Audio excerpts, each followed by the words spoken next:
Good morning.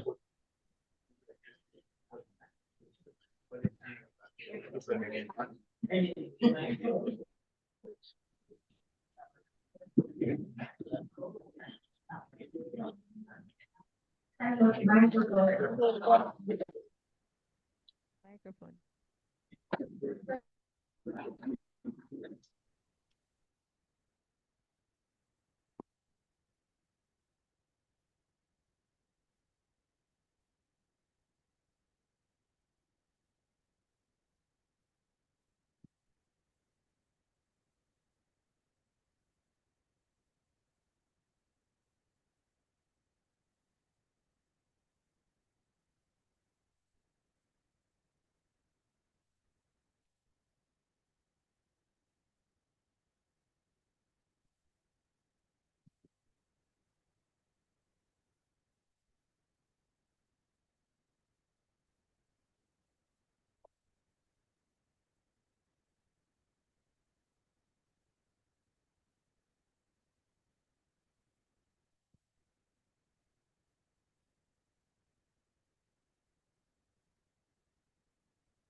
Hello, hello.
We have a moment, so I'm starting with this.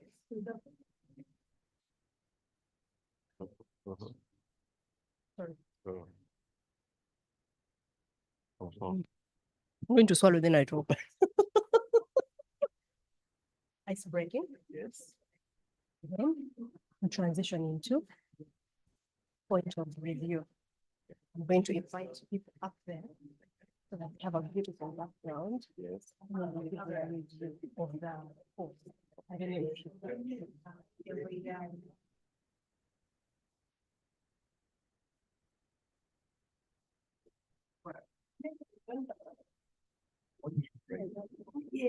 About the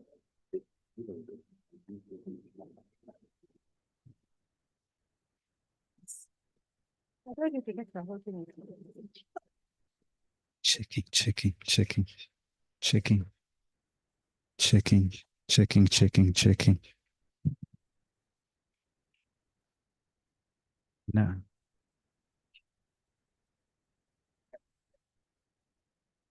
checking, checking, checking.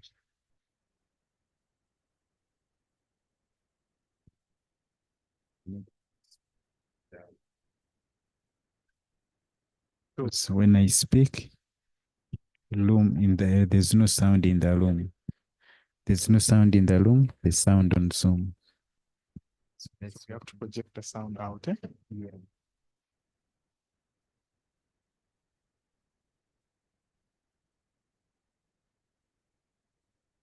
Okay. That's encouraging. This is what I've done. Then,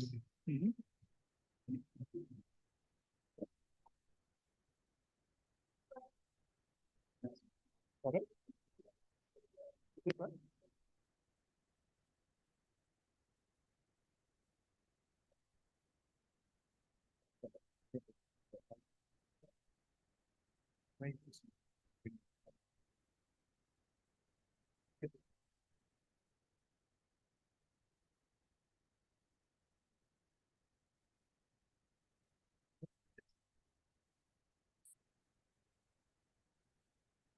I can't enter here. I can't change the sense is different.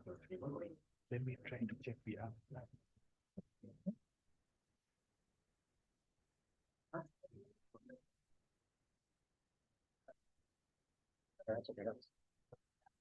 Okay. Like to project the sound. We can't. It doesn't go behind because it's from deep. Which one? That one? Yeah. Sure. Yeah. That is why it was. Yeah, you want it here. Another you it. More please. Suppose we give it some out. This is through it. Because I use it to record. I use it to record out sound out. Because this they Okay, they can adapt. zoom, eh? Sorry. Veni mawega. Veni mawega. Veni mawega. Nikaja na mask. Okay. Yes. Shake it. Because it cannot go behind. The behinds are all outputs. They don't. Behind here. Just look for. Let me see. Out. Does it show line out? I'm out. Yeah, it's here. Put it here. Put it here. This one here. That is showing line out. Okay. Okay. Wow.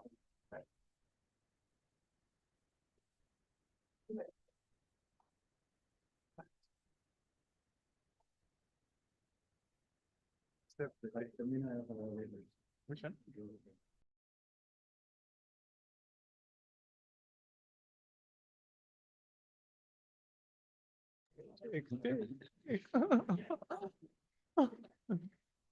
Can you hear now? Even on Zoom, eh?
Hello. Yes, good morning. How are you? Well, Yes, how are you? I'm fine, thank So you. lovely.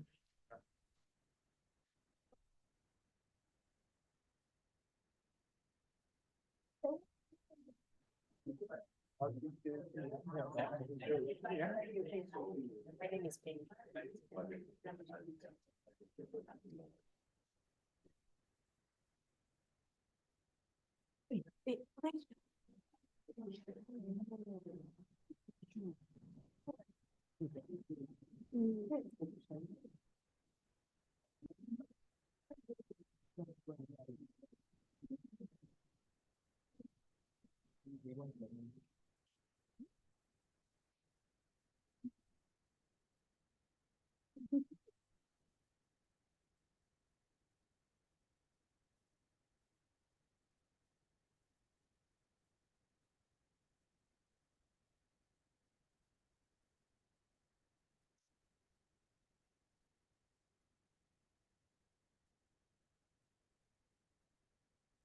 No, but me or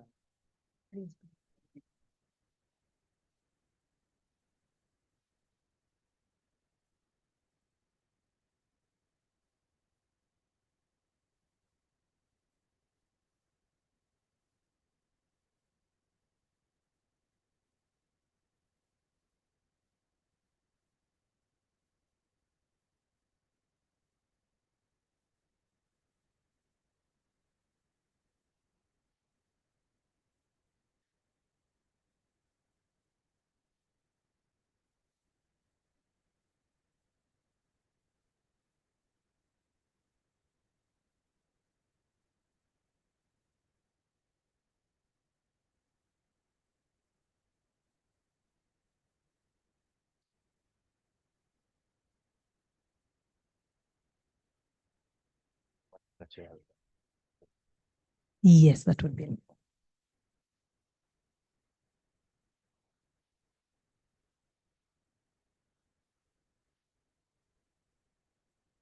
Wonderful people, good morning.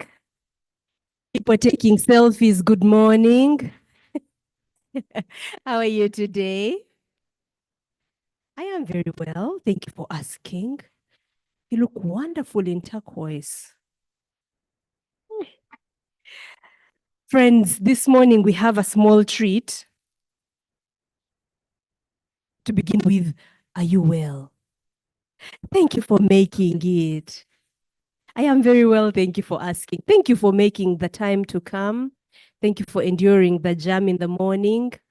And those of you that are online, I do not know where the camera is. Am I looking in the right direction?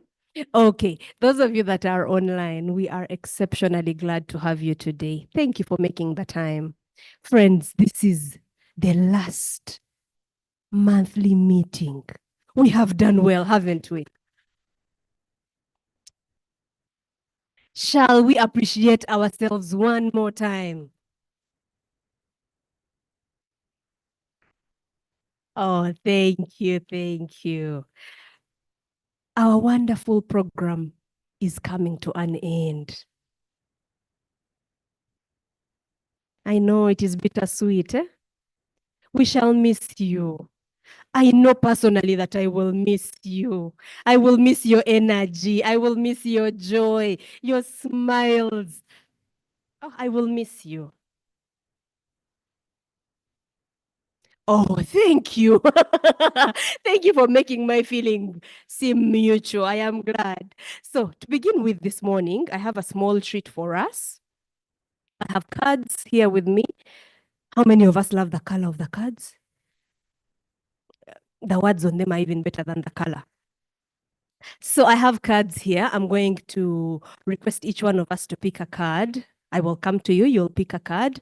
You will read the question that's on the card and answer that question. It is random. They are simple questions. They are bonding questions. We are finishing our wonderful course. We need to know each other deeply, don't we? We need to know more about one another. And since this is the last meeting, we can make use of this time together to get to know each other even better than we do already. All right. When I give you a card, I don't know if I should start at the back or at the front, to the right or to the left. In the middle, no one ever starts in the middle, eh? They always say the front or the back. Then the middle people are always, eh? Today we are starting in the middle. There you go. Or if you would like, you can pick one in the middle of the deck. It's up to you. Since you're in the middle, you can pick one in the middle of the deck.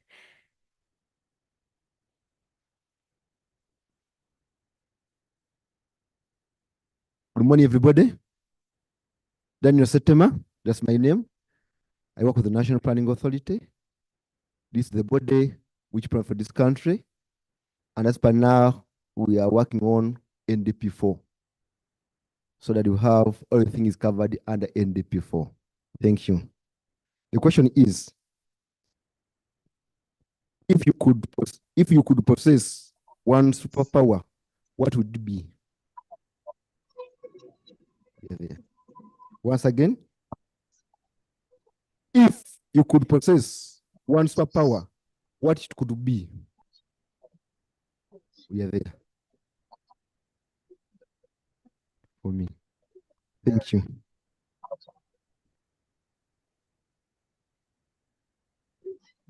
Once again, if process one superpower, what it could be.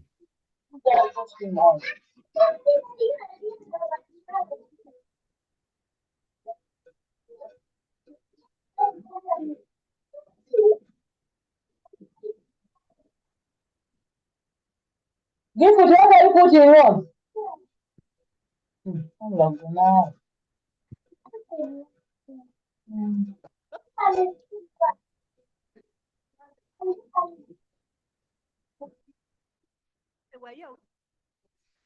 Okay.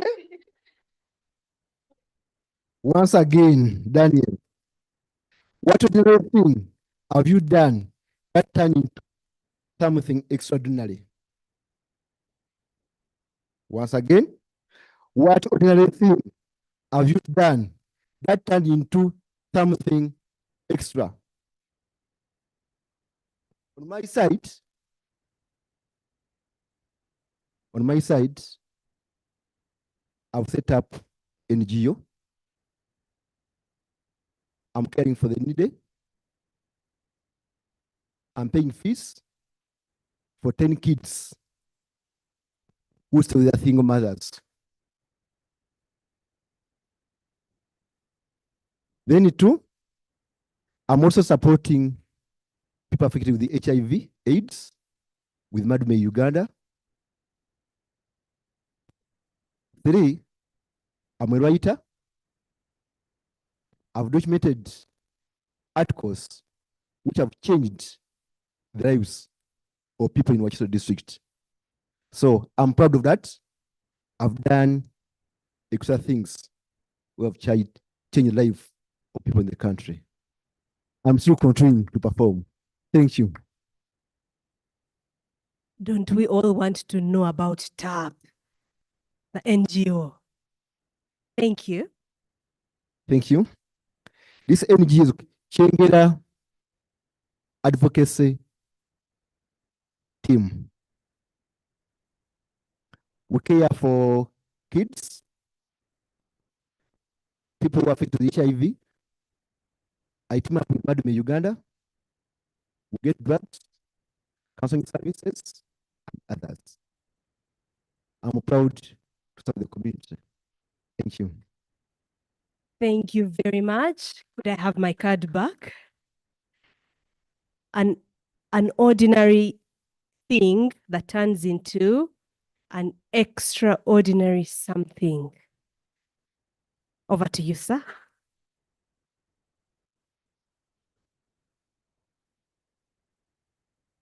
Good morning. My name is Ezra. Ezra Bihawa. I work with the Ministry of Internal Affairs. Then the question here is, in what area of your life have you lost your stretch and gotten too comfortable?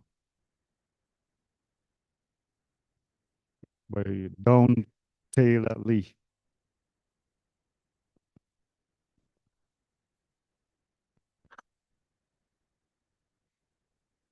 Okay, I didn't see this coming.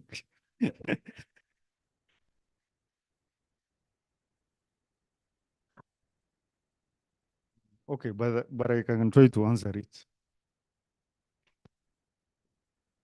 Okay, I had intended to do some postgraduate, and then I said, but I've just gotten out of school. What? Can't I first wait and then rest? And then when you say rest, and then you say, and you get comfortable there resting, when you see this, when there is another chance to join, say, let me just hold on. So I think I've gotten too comfortable there, and then okay, I will not lose it. But thank you. Thank you very much. How many of us identify with his struggle? Ask your neighbor, what was the last qualification you got and when? This one here. We are almost making it. Oh. Nice, nice. Over to you, sir.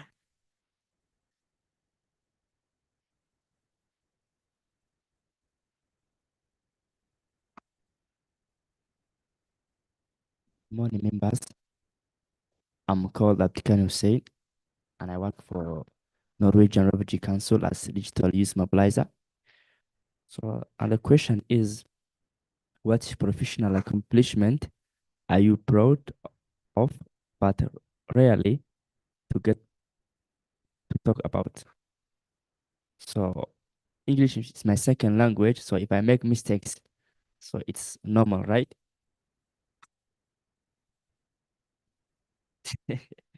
Okay. First of all, I have understand the first statement. It's like the professional accomplishment. Not so. So my professional accomplishment is that for me, I started life in the lower part. So because of when my grandmother died, I struggled a lot. And being a refugee and coming in Uganda is also another challenge. So now I work, and now I'm doing my master's. I've struggled. So my accomplishment is that we have NGO programs so that we empower the women. Our last program was Empower Her Rights. So we have empowered so many refugee people and even some host communities as well. Thank you. Thank you very much. Friends, when our colleague gets a question and reads it to us, think to yourself, what would my answer be? What professional accomplishment do you have that you rarely talk about? I am tempted to ask someone else to answer the same question, but I have very many cards. So allow me, come to you.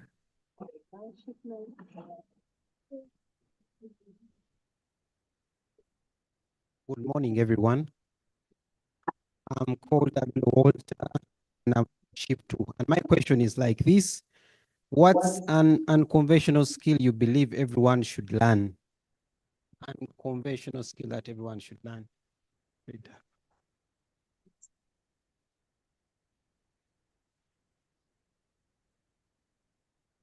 I would think it would be time management.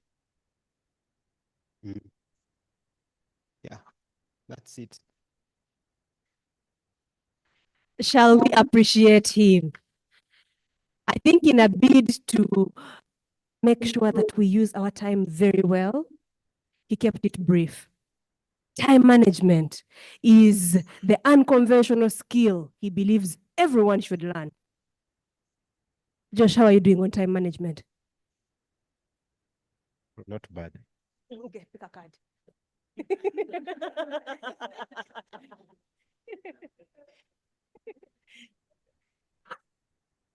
Mine is easier.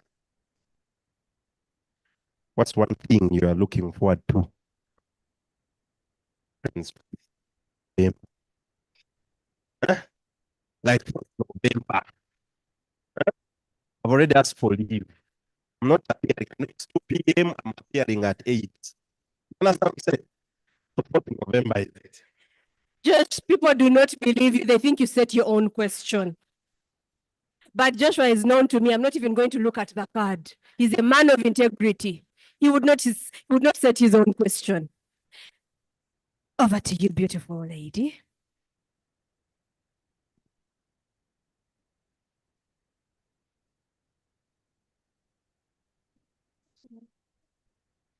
Good morning, everyone. I'm Kevin Sinavkalu from Ship 22. The question is, if you were to start a podcast, what would be its focus and who would you want as your first guest?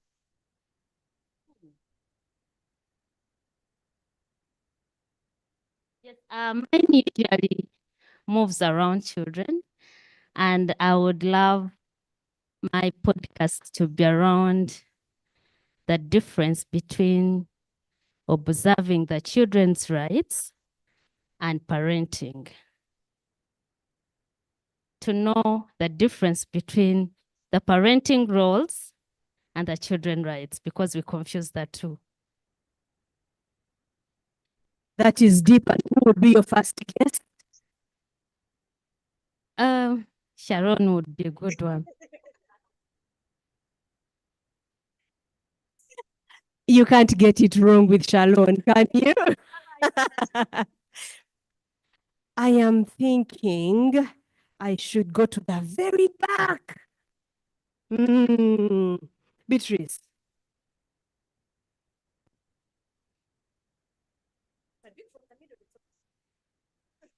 Do not feel compelled to answer the one that I have picked for you.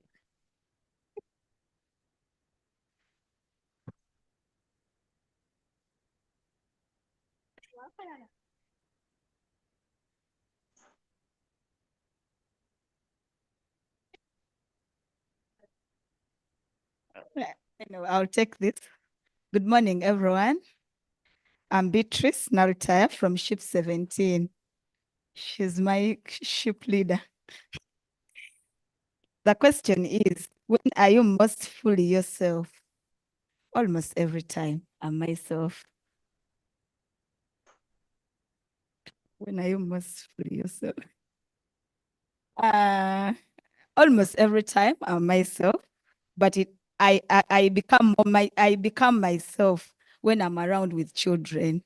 I feel myself.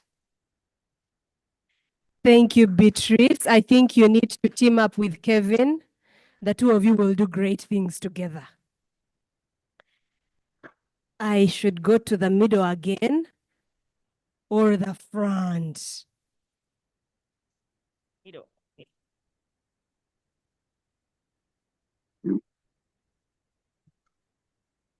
Good morning, ladies and gentlemen. Good to see you. Yeah, my name is Doreen Nasua. I'm from Ship 2. Ship 2 members. Oh, yeah. Oh, Julie, yes. So I'm a social worker by profession. I need to emphasize that. My question says, what is a pet peeve that you would make illegal if you could? What is a pet peeve that you would make illegal if you? What is a pet? Pets, yeah. It's like cats, right? Then a peeve that you would make illegal if you could. Right.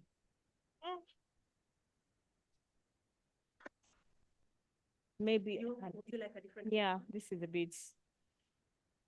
Allow me answer the question for you. Dogs, they poo, they lick, they scratch, they leave hair everywhere. Dogs.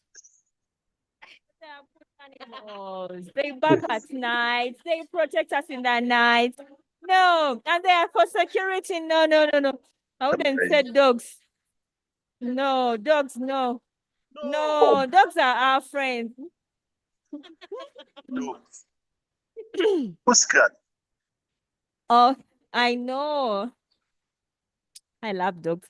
Okay, my other question. What is the story behind your name and where there are other considerations? Wow, this one I can't answer. The story behind my name. Hi, Doreen. My story is being the first, no, not the first child, being the last born in my family and the first person to travel abroad. Yes, you guys. And the first child to have a master's, and it is a first class. Imagine the last born. I just give glory to God. It's not something easy. So it was through a lot of challenges that I was able to study and acquiring all that. It pushed me so hard to believe in myself that, I can always do it. I can make it in life, So the story behind my name is like, I'm someone who is so resilient. I do not give up easily. I can do something and push forward till I reach the finish line. That's my short story. Thank you very much, Doreen. Someone else was offering to answer that question also. Would you like to have a go at it? Mm. Okay, good morning, everyone. My name is Lydia Aikoru. I work with Oxfam. The story behind my name is Aikoru, and Aikoru means happiness. It's a Lugbara name from Arua. So my mother says that when she was pregnant, those days, I think transport was a very serious challenge. And I was very big in her stomach, and she almost lost her life. So when she reached the hospital, and she gave birth to me, and I was very beautiful with very nice hair, So when my grandmother came, she looked at me and then she gave me the name Aikoru, meaning happiness. So I've been happy from the day I was brought on earth up to now. I'm still happy. Thank you. I feel like hugging you, Aikoru. That's a beautiful name. Aikoru. Those of you that are just about to, those of you that are expecting, suspecting, you can consider such names. You're not sure. Something could have happened. So, Aikoru. Over to you, ma'am.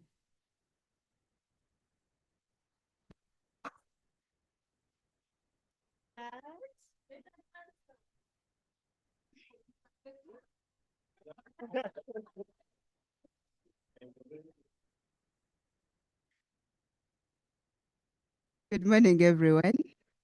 Avinacho Rachel is my name. I'm glad to be here. My question says, have you ever been told you look like someone famous? Mm.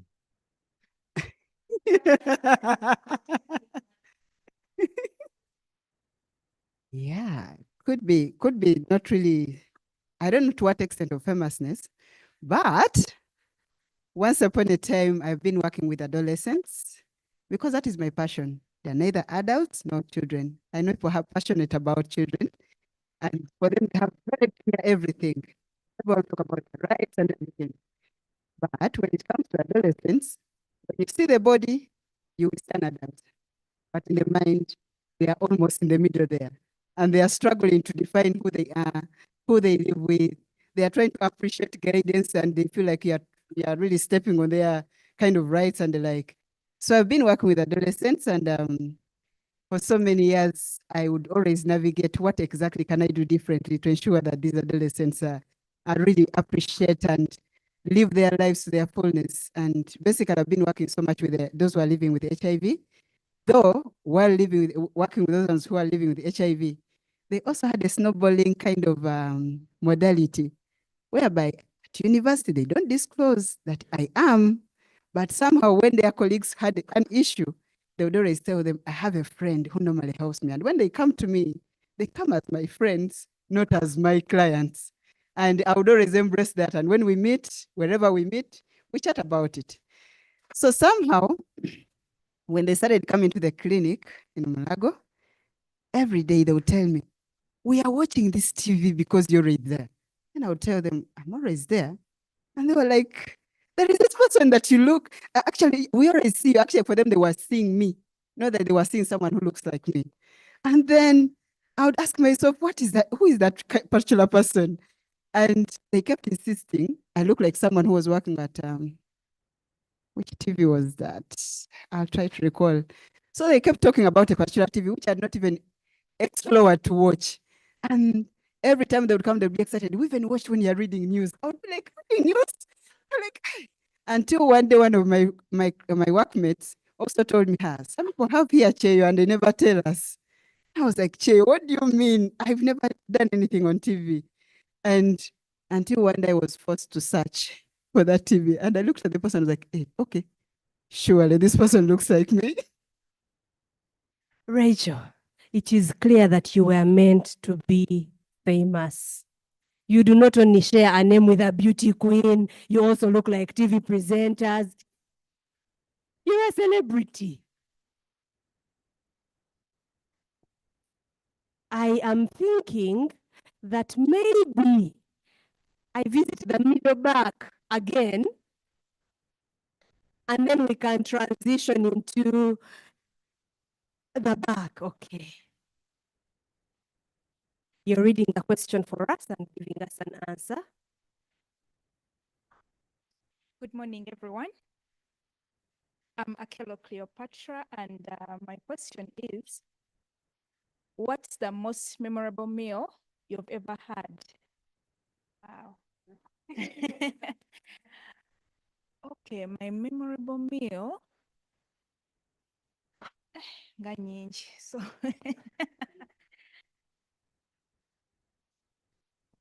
okay. Let me pick one that I had last night. Okay, I'd taken long. There is this special meal that whenever my Jaja used to come home, she used to make it for me. It's eggplants, dried eggplants with OD in it. It's my favorite with sweet potatoes. Yes, so my mom made it for me and she surprised me yesterday because okay, I completed my yearly pitching yesterday, cohort 58, and so she was listening to me when she was in her bedroom, and she was like, what can I do for her? So she made me that meal. So that's the memorable meal I had. Thank you. Thank you very much, Cleopatra. I thought you'd take this opportunity to do a kalango for your wonderful cereals for breakfast. Since you did not, you were very gracious and very professional. I shall do the kalango for you. Friends, if you ever want a nutritious and delicious breakfast, it comes beautifully packaged. Talk to Cleopatra over there. She will speak to your senses in all your entire body. Yes, and now, pardon? Location, Cleopatra over there. Cleopatra, would you like to give us your number? You can talk to me also. I have her number. Now I can be the Kayungirizi. I can be the middleman. Will you give me some commission? Okay, I think we are doing 2 or 3 more, and then we can transition into something else.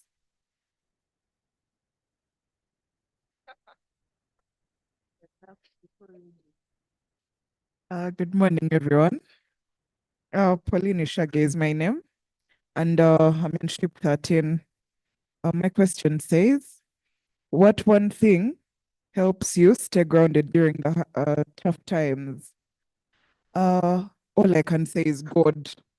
God, God, God, God. That is the only one thing that keeps me grounded. Yeah, thank you.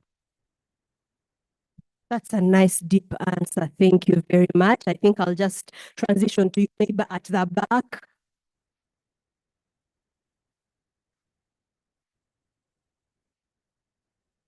Morning, everyone. My question is, what's one thing you said you would never do again, but ended up doing it anyway?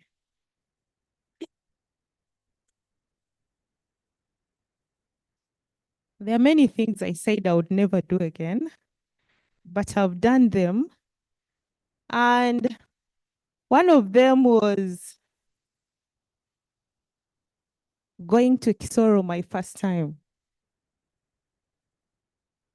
It was like my father used to say, if you study well, I would give you a gift. And he knows I love to travel. So I was given a card when I finished my senior 4, and I was told to travel anywhere I want by road, by a certain bus company. And it was going all the way to Burundi. So that Kisoro Road was still Maram. And it was terrific for me. So I just continued and went to Rwanda, but I could not stand that road. But right now, it's one of my favorite places to be. The other thing maybe was to fly. The first time I flew, I felt like that was my last day on earth. But this team was so nice. I don't know how they found out. It was my first flight. And they cared so deeply. And I was given an opportunity to go and sit in the pilot seat. That was so memorable and so beautiful. And I love flying. That was it. Thank you very much. Friends, I would like us to conclude this exercise here, but I would be fired from my job a few days to graduation if I did not ask my boss to pick a card. Yes, let me pick cards.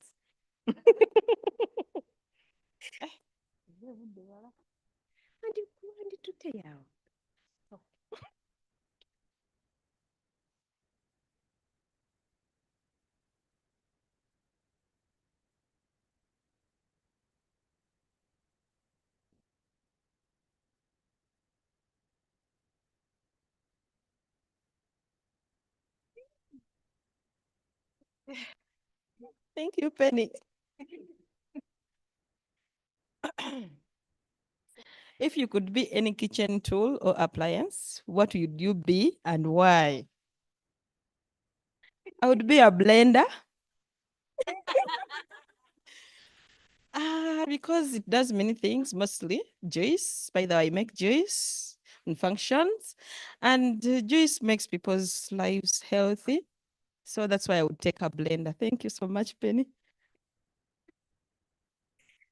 Friends, shall we appreciate one another for participating in this getting to know each other activity? Friends, you're very welcome to today's session. Do you feel like you know your neighbor a little more? Have you smiled since you came? Has someone given an answer that has made your heart a little lighter? Would you want to be a frying pan?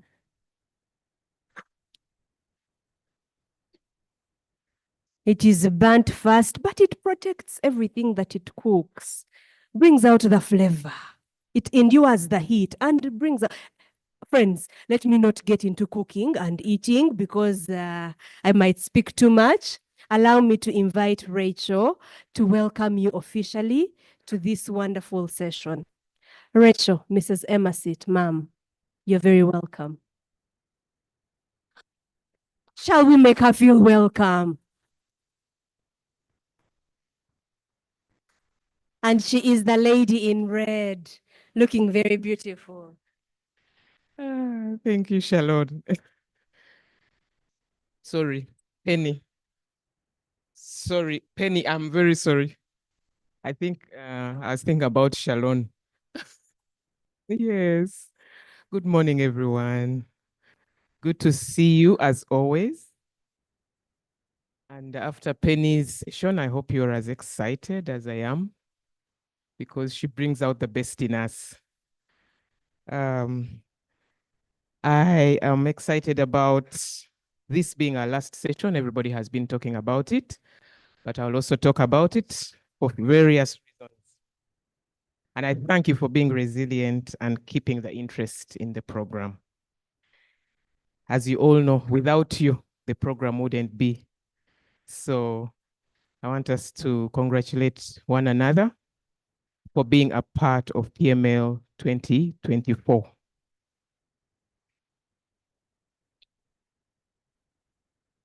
Secondly, everyone is talking about it. Graduation is around the corner. So we have every reason to be more excited. We shall be talking about it a little later in the session. Thirdly, we have done very well in the school outreach. We have visited 27 schools as PML 2024. We have contributed to the learning of 27 schools under the Franklin Institute. We had promised ourselves that we would close this by 15th October so that the schools would do their own programs. We had the last visit this week, but I know, and I have been reading in your boxes, that some schools want you to go back within this year. I'm not really sure this is possible because as Franklin Institute, we have our own schedule as well, but I will ask Shalon to throw more light on this later. Some of you didn't pick materials because you were not able to visit, but please, the materials are at the back. Please check with Secretariat. You have a right to pick your shirt and a copy of the book. We are also getting to that stage where you become alumni and you are going to feel like you belong to Franklin Institute. So there will be an offer for those that are interested in serving beyond just being an alumni and contributing to the work of the Institute. We shall also be giving you details on how to get onboarded as Sisi would call it, an ambassador. So we look forward to that as well. Another reason we are excited this morning is that we have our own coach and mentor in the house. I guess I was pushing Penny away because I know that Shalon should be coming soon, but you know that we love Penny. Can we do without Penny? Oh. She brings a little more light every other day. She adds to the English. You know, she's like the cousin of the queen, the former, I tell you. But thank you, Penny, for keeping us going. I will not take long because our time, as we agreed, one of the values is time management. So I'm going to stop here and we'll come back later with other information. Penny, I invite you to take charge of the session. Thank you. Thank you very much, Rachel. Shall we appreciate her? Thank you very much. You are wonderful people. It is a joy to stand before you. And I would like to extend the joy to sitting with you. I am going to invite you, 2 at a time, to sit in these beautiful chairs and tell me a little about your experience on this course.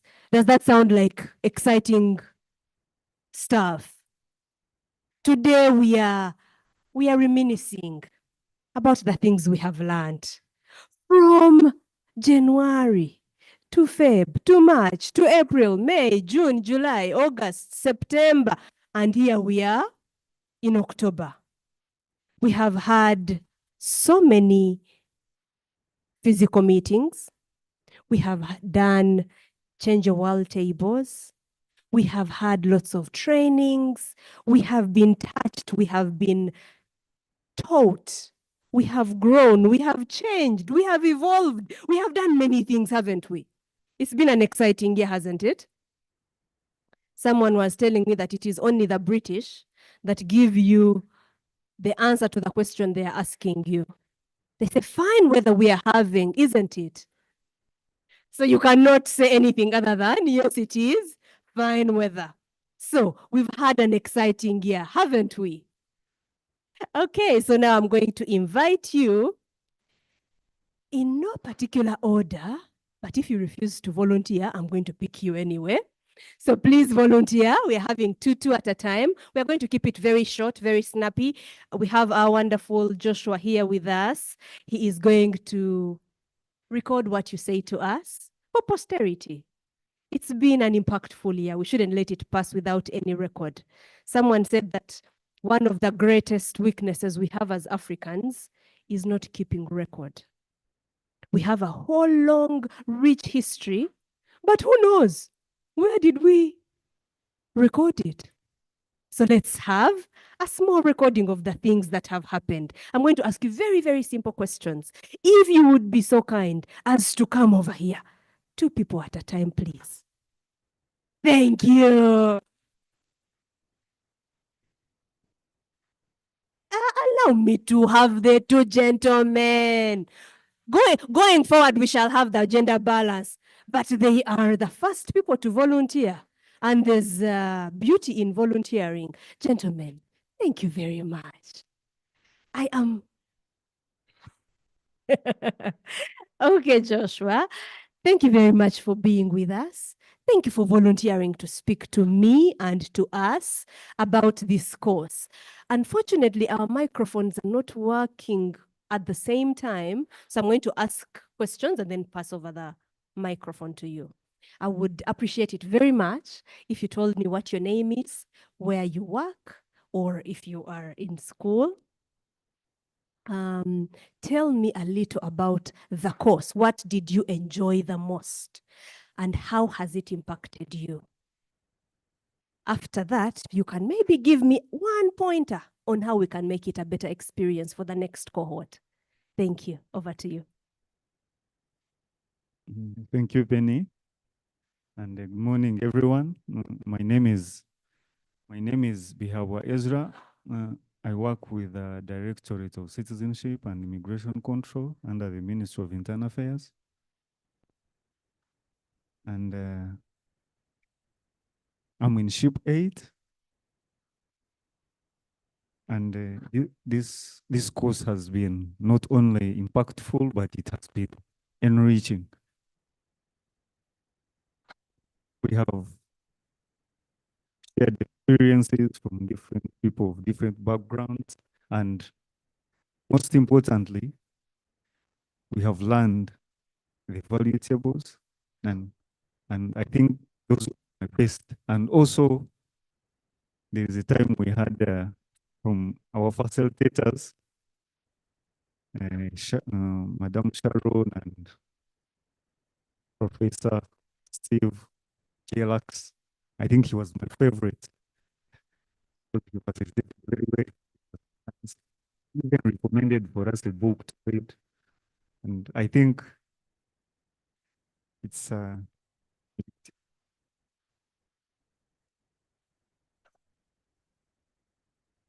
okay, sorry. The value tables, the sessions we have had, they have been so much impactful. And these are the things you apply on a daily basis. And where I work, there are people, maybe they try to maybe annoy you, or there's those office politics. But here in the value tables, they taught us forgiveness. So you don't have to like try to revenge, or you just keep it. You exercise your integrity, your forgiveness, you listen. And from the look of things, they say from the time you entered to this time, there has been a very significant change. And this is as a result of PML. We can't take it for granted. And personally, I can't take it for granted. And I think what we can do better is, okay, you are doing better, but my feedback would be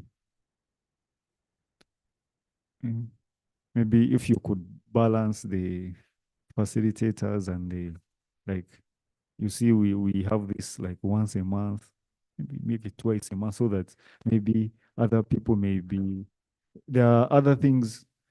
Okay, we would have more time to share experiences and then learn from each other. And then if it is once a month, then it's somehow constrained. Yes. Thank you for the chance, and I'm very grateful for PML. I feel like crying, but it's okay. Let's keep the tears for graduation, the tears of joy. Thank you very much, Ezra. And I'm not going to change the questions. Friends, as you listen to your friends' answers, I would like you to think about your own answers, because you're all going to answer the same questions. I'm not changing anything. You're telling me how you've been impacted. You're telling me what your favorite lesson or takeaway has been. You're also sharing with us what you think would make the course better for the next cohort. Would you recommend this, and why? Really? So those are very simple questions. Over to you, good sir. Thank you very much, Penny. A very good morning to all of us. My name is Emmanuel David Ekuma. I work with Ahami Associates and Advocates as an administrator. But originally I started as a procurement officer, and now I am turning into a lawyer. So in a few years, I'll be like a procurement lawyer. And what I'm very thankful for me, it has always been a big thing, developing the human being.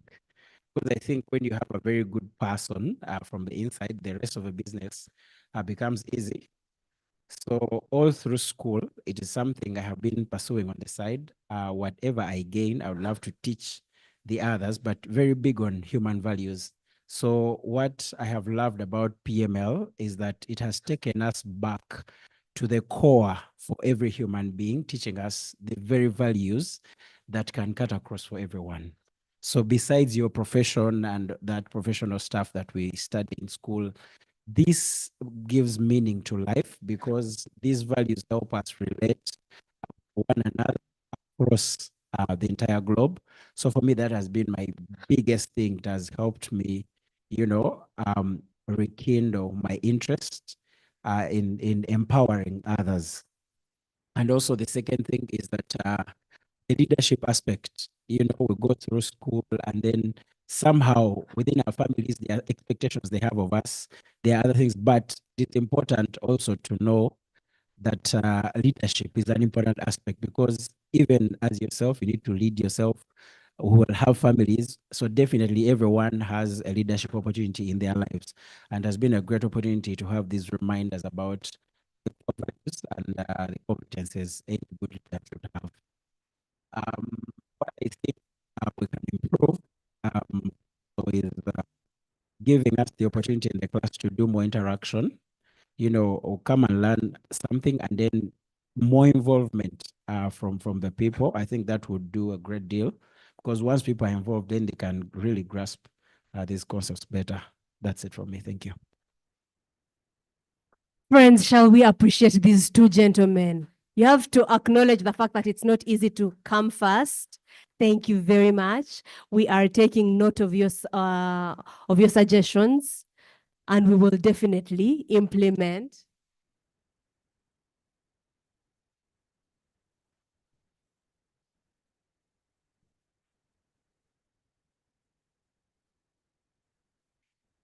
Thank you very much. Shall I have the next two people?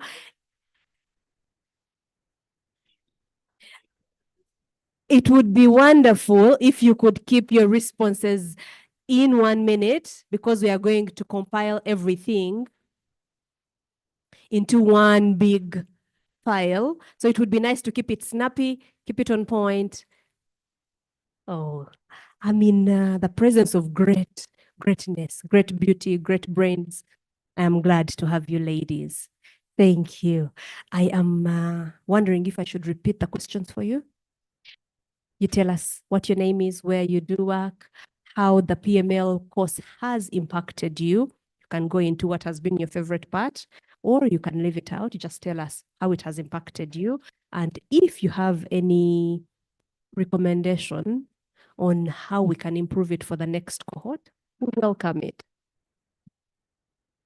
Thank you so much. My name is Sophie. Sophie Kawarunji. My colleague. Lydia Kankia. We are from Ship 15. That's why we chose to come together. Yes, I'll summarize the good in this, and she will also give her side. And so I came in, yes, I had qualities of the leader, but I had not discovered my full potential until we came into these discussion groups, went into the different topics we did. And mainly I picked the power of multiplication. If it wasn't multiplication, none of us would be here, because I came here because of a recommendation from someone who had done this, and she inspires me a lot. And I think I'm somewhere to making her proud. Yeah. And then one of the other big things was the network. Our ship has several great people. Just trust me, I think we are the strongest ship. There is brotherhood in our ship, and we look forward to carrying it forward. And we are helping each other, even away from the session. We look forward to making very good memories as we impact lives of others. And maybe the issue I'll talk about in terms of what I would suggest.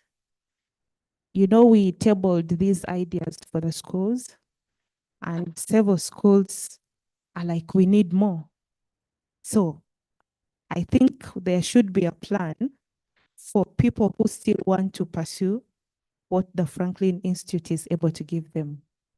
So we are one of the ships where we were requested to actually go back to Cambodia. They asked us to, there are some topics, they actually believe in us. They think we have the potential to train their staff as well as the upcoming student leadership. So good enough, you're going to look through that and we hope for the best. Lydia can also answer it.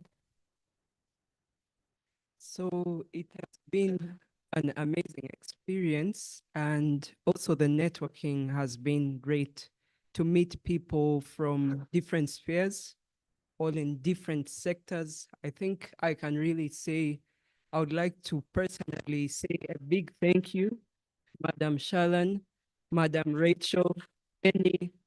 You have really just been amazing. It's been an amazing experience. And I've actually told quite a lot of people out there, people in public administration, at the ministry. I work with the Ministry of Health about this program. And many are looking forward to applying for the next cohort.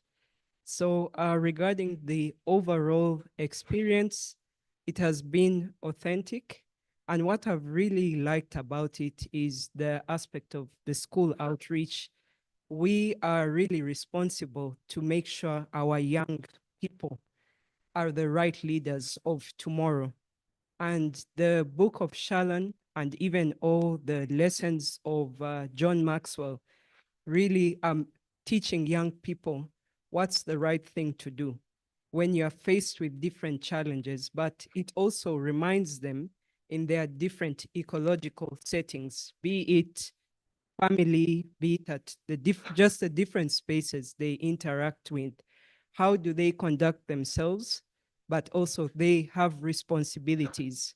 As we had talked about children's rights earlier, young people also do have responsibilities. And I think what's amazing is that book really reminds young people the right ways of living. The decisions they make today determines their tomorrow. And during the school outreach, I had taught on the principle, leadership begins with self. So I would just like to say the program is really just amazing. And we really applaud you, Madam Shalan, and the whole team, the powerhouse behind the program. Thank you so much for this authentic experience, and we continue to recommend it for others. For improvements, I would just like to say maybe the book prior to the school outreach, maybe if we could have the next cohorts, if they could have a bit more time to prepare for the school outreach, because it was towards the end, just about when we are supposed to go in the field. So if people could be just prepared maybe few months before, and even to familiarize with the book. But otherwise, everything has been amazing. Thank you. Friends, shall we appreciate ship 15 as they go back to their seat? Rachel, the English lives in ship 15. Yes, may I have the next two people, please? The questions are still the same. Let's keep it snappy. Name, where we work, how the program has impacted you, and what your recommendation for improvement is. Thank you. Oh, and before you do speak, thank you for attending each and every one of the meetings. Shall we appreciate her? Hello, everyone. Good morning once again. My name is Doreen Nasiwa. I'm a social work, but currently a project manager. I work with our Family Uplift Uganda. And for me to talk about my journey or to talk about how the program has impacted, first and foremost, there is one time we read about valuing people. You know, like we need to value the people we work with, not only the ones we work with, even the people that are surrounding us, because valuing people, it's another way of showing respect to each and everyone. For instance, it could be your driver. If you do not value your driver, the next person, this person can even put you on an accident or, you know, something like that because you disrespect. And then also valuing other people around us. It could be probably a secretariat, an office messenger, you know, they offer a service to you. So that really spoke to my heart, and it reminded me of even valuing the people that help us at home, the housemaids, the house takers, you know, because they really put in so much effort. They offer a service. So if you value each and every person and respect them, that shows that you love them, you respect their work, and you're willing and able to support them. So the valuing aspect spoke to me so much, and also integrity. You people at the place of work, I used to see people, you know, like you're into a conference and then pens remain, notebooks remain. People want to go with these things at home. You know, you've gotten a notebook, right? You've gotten a pen, but why would you want an extra pen? Probably you want to take it at home, or you want to take it to maybe your sister, your sibling, your child. That means you don't have integrity. You're not valuing or knowing that these items bought are for a specific purpose. Maybe the balance could be used for another probably outreach or another conference or another event. But for you, because you know they have remained, you want to take them home. So that means you do not have integrity in the things that you're doing, in the work that you're delivering. It's like you're stealing, you know, yet at the end of it all, when you know that this something is being used and it has remained, I can probably use it for another purpose. So integrity really spoke to me, knowing that something is right, has to be right. And when it's wrong, it has to be wrong, and you stand your word. So those two really spoke to me so much. And actually, when I went to the schools, one of the school outreach that we did, the teachers were so welcome, to the extent we first had the principal told us to first speak to his teachers. Can you imagine? I think Timothy can testify. Remember, we went very late. We had like probably like 40 minutes. You guys, we left late. It was coming. Was it coming to 8? And then we had to speak to the teachers first. So that means that the value of that book was really, really a key to them. And it spoke so much because of the values which are in that book of I Was Born to Lead. I was really, really inspired. So I thank Shalom. I thank Penny. I thank Miss Rachel and the ambassadors. They're doing great job. You know, like going out there and then you're seeing the ambassadors come on board. That means that's teamwork. And it was a Monday. People, you know, they are busy, but I mean, they came up to support, and also to my amazing ship too. I know our facilitator wasn't around, Jab. I shout out to you. Thank you so much for the support and the entire ship too, because you know, when you work as a team, you're making sure that everything is done on time, because it's all about teamwork. Yes, so I appreciate you all. Yes. Yeah, and then one thing that I recommend for the next cohort, number one is when it comes to the payments, I know people struggled a lot with paying. As soon as the program starts, it could be like, let's say after 3 months, then the payment messages being given to the group. People should plan, even those that are not financially doing well. By the time it comes, probably, let's say June or July, I mean, people would have paid the 100,000, because we have people who struggled to get the money, yet they're so much interested. And if at all they had the money, they would have been able to pay on time to avoid paying late. Yeah, and I appreciate you people, everyone who comes here, even the online people. Thank you for keeping it up. Let's wait on the 4th of November. Good morning once again. My name is Prosi Kevin Nabukalu. I work with Mother Kevin Kindergarten and Baby Care Center. That's why I love children. We offer 24-hour service to the babies. Just in case you have somewhere you need to go and you won't want to go with a child, please bring the child. We shall take care of the child as you enjoy in a child-friendly environment. Yes, it's not my way, but I would want to begin from where she stopped. I think the school outreach is a very good program, but it is always taken as a by the way, like at the last minute, it's communicated late, like it wasn't clear the responsibility of the members, like to prepare early to the school outreach. So I think it affected on how we would have done it. We would have done better. We would have made you more proud, maybe moving forward as people are into the ships, let them start planning and thinking of the school outreach program because it's a beautiful one. Then the positives. One, I was first taken with the commitment of the team, right? My story, when I received the confirmation email, there's a link I received and it wasn't responding. It was saying it is expired. So I had to reach out to Peter. Then Peter gave me Sharon's number. Of course, by then I didn't know Sharon was the big person.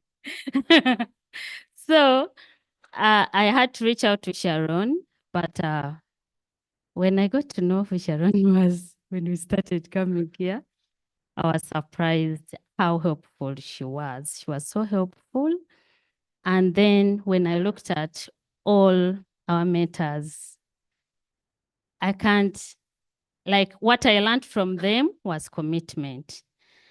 None of them, like how they managed to organize us for all those weekly programs, the online programs, how they've been encouraging us, how they've been making sure they come on for the physical meetings, much as for them, they've been through it, but they've been coming all the Saturdays. At least they have a representation here. So we really appreciate you, and we've learned, me as a person, I've really learned a lot from that, being so selfless to help others grow. Then for the book, I was born or not born to read. Yes, that book has been like our family book. I have a lot of adolescents. I collect all the children, my nieces and nephews during holidays. So I always have like eight to 10 adolescents during holidays. But last holiday was our best. So every time, even what we're doing relating to the values. And it really helped because they even had to come up with a different timetable of what they do at work, at home, because I used to struggle with them the time they have to go to bed because this one is watching a movie, this one is doing this, but they had to come up with a clear timetable on what time to go to bed, what time to wake up, what time to do what, the chores they have to do, when they have to read. And when it's time for reading, you find someone not doing so, like, what are we supposed to be doing there? Oh, sorry, mommy. So the book, beyond me, it impacted on my family, and that I appreciate. Then for the transformational tables, I know I don't have enough time, but allow me read through so fast. The first one, it is hope.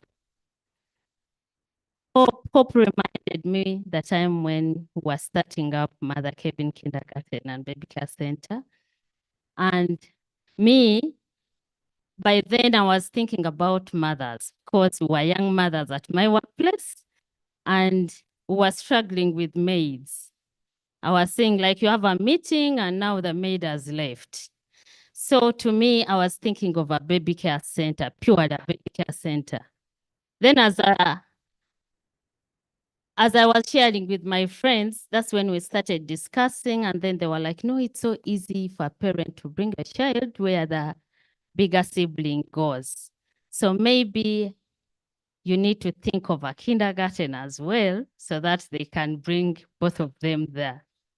And now when I look at where we are and where we came from 2015, so many years back, I feel it was hope that carried us. I didn't know even how to design it, but all I knew, children needed a more child-friendly environment where they would stay and they are free from adult-related content. By then it used to be Bukede TV, so it was too much. Children would be singing songs there, the word. So, but at least now you're very sure that children are exposed to the content that is child-friendly. Then the one of forgiveness, it helped me mend a relationship that had ended 5 years ago.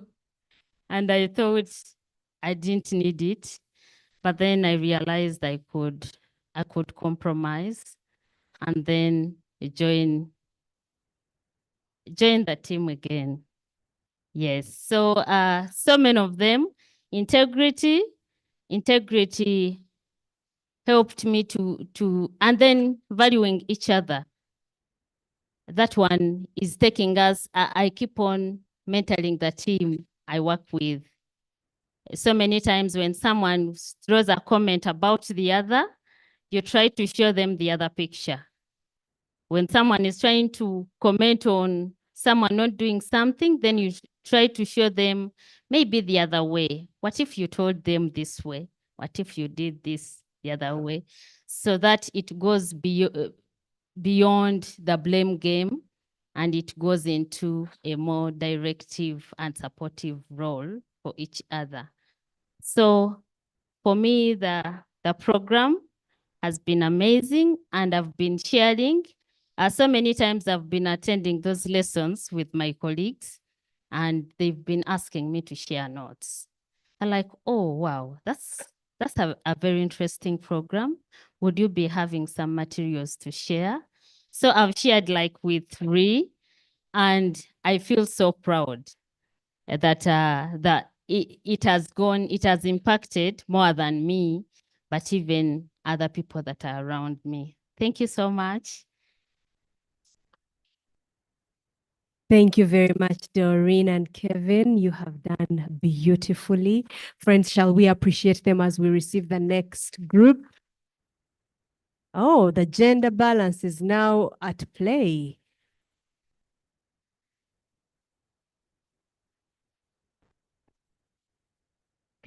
All right, thank you very, oh, I was expecting a lady and a gentleman. Then I got ladies. Friends, shall we keep it under 1 minute, please? I know it has been an exciting year. It is difficult to compress the entire year's experience in 1 minute, but let's try. Okay? Over to you. Good morning, everyone.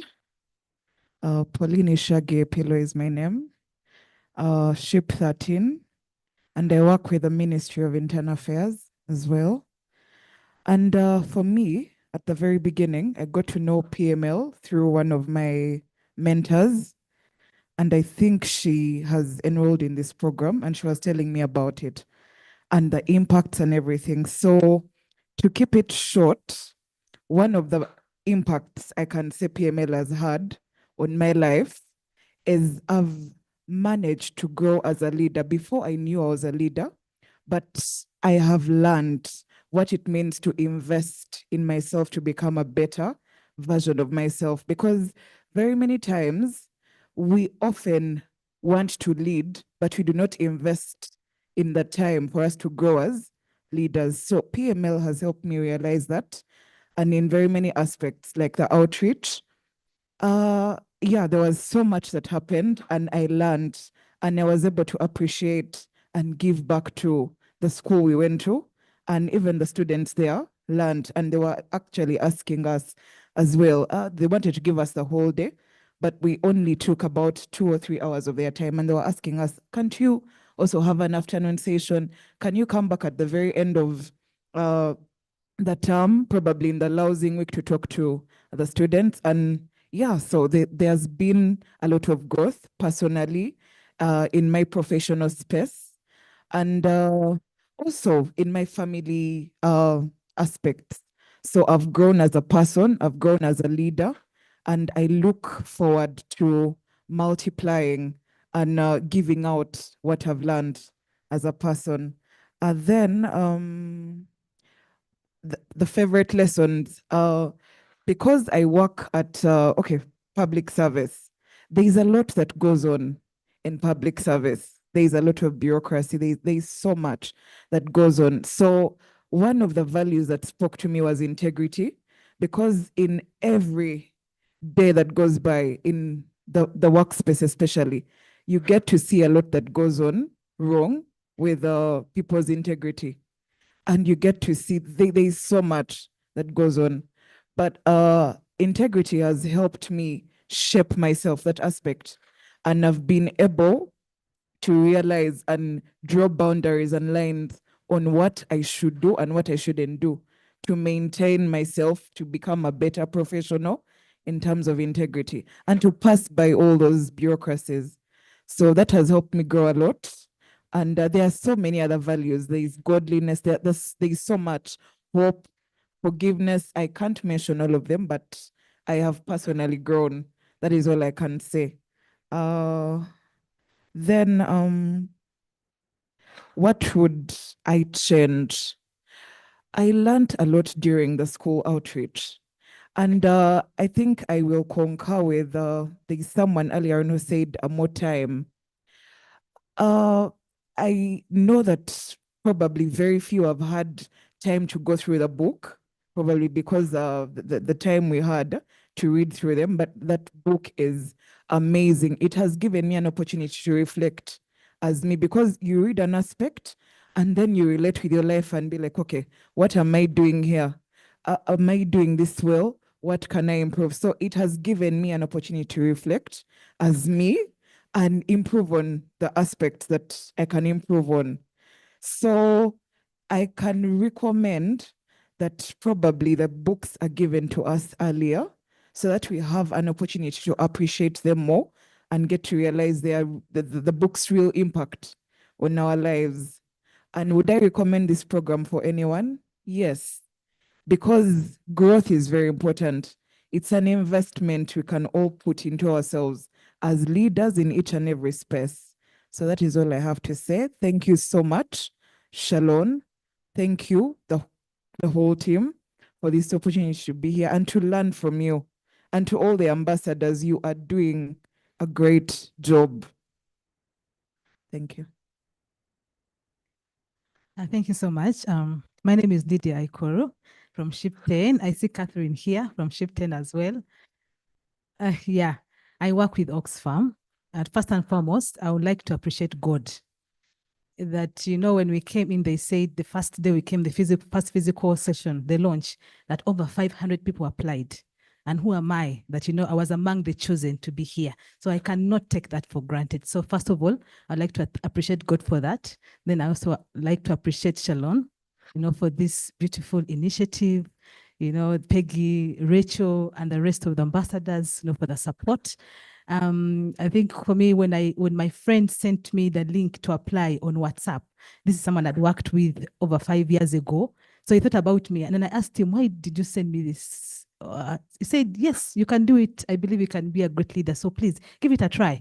And I remember I put in my application on the last day, you know, and I kept praying. So when I saw the email coming in, oh my goodness, you know, the first person I reached out to, first of all, I first thanked God, and then I reached out to my friends. I even put on my staff a WhatsApp status, and everyone was congratulating me. And I knew that I would come and learn something here that I can take back to someone.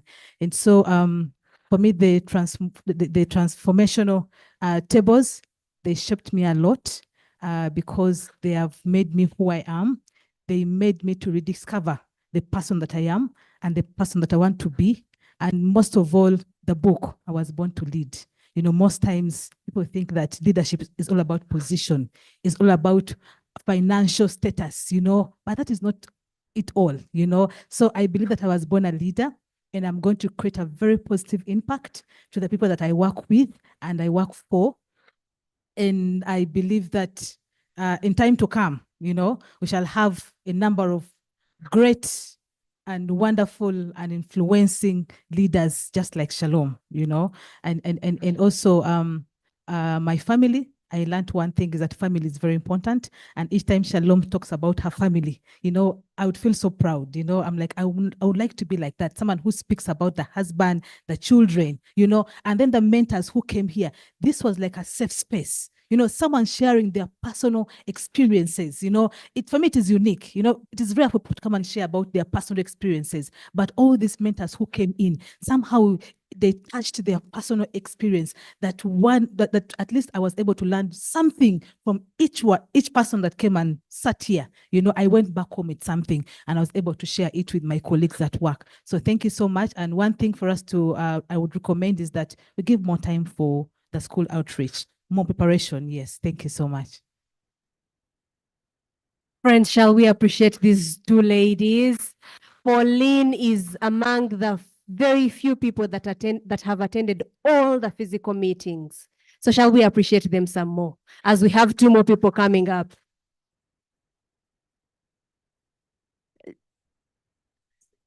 Okay. I was wondering who has taken over the camera. I need another participant. It seems we are scared of one another. Eh? Okay, gentlemen, I am glad to be in your presence. Thank you very much for coming up here to answer my few questions. You have the questions, I believe, and I'm sure you have the answers.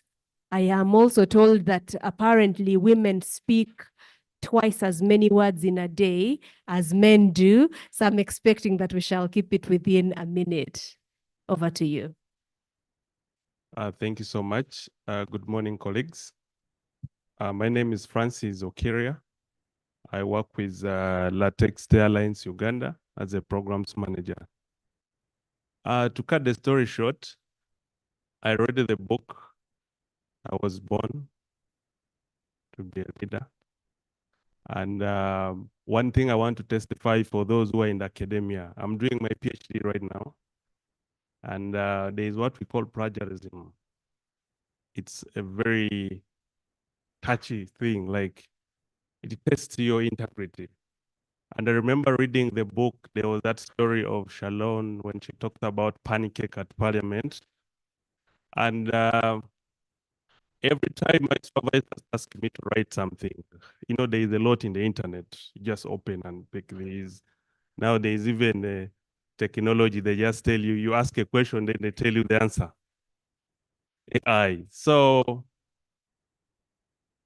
last week, my supervisor told me, Francis, I want you to visit 5 libraries in Uganda and register with them. And we want you to document what's there in the library. So I looked at my time. That time I was in Ghana, and I was like, now how am I going to do it? I thought of calling a friend, like, can you do this for me? Yes, I give you my details, then I will send to my supervisor. At that time, I had the book, and I reflected the issue of the pancake. I'm like, oh no, I think I need to be honest about myself. Let me just write that I'm not in the country, but when I get back, I'll do that.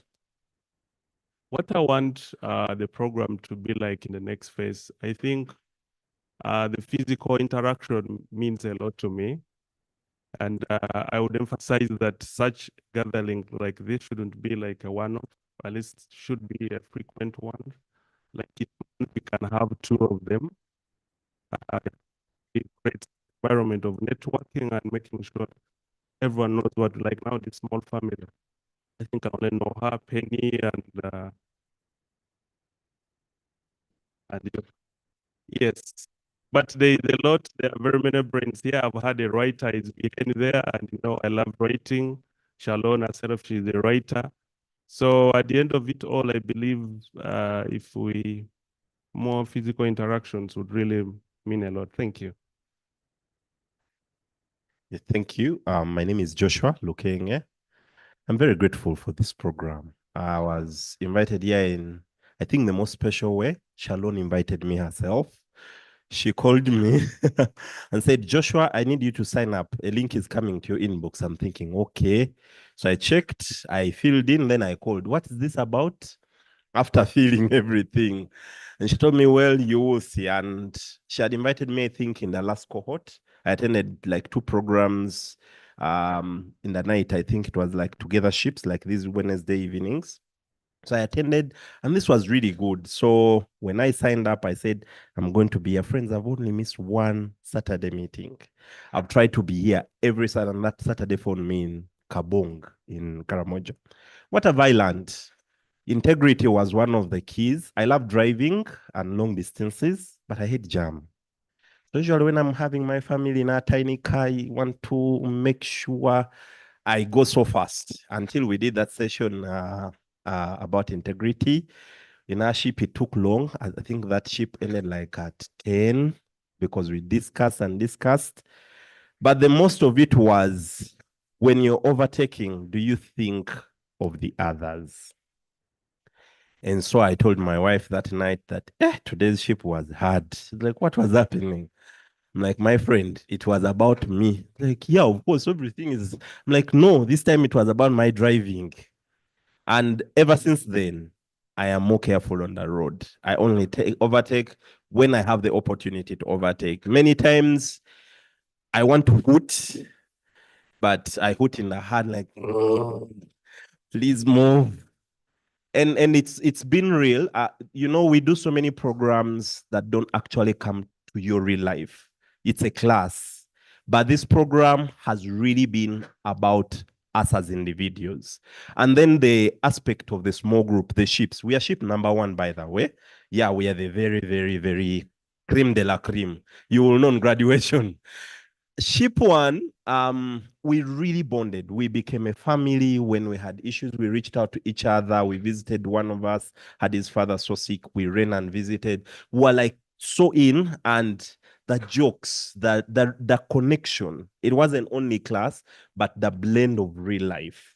It was so much a blessing to us, and we plan to continue it. Thank you so much, and God bless you. I have 0 areas of improvement.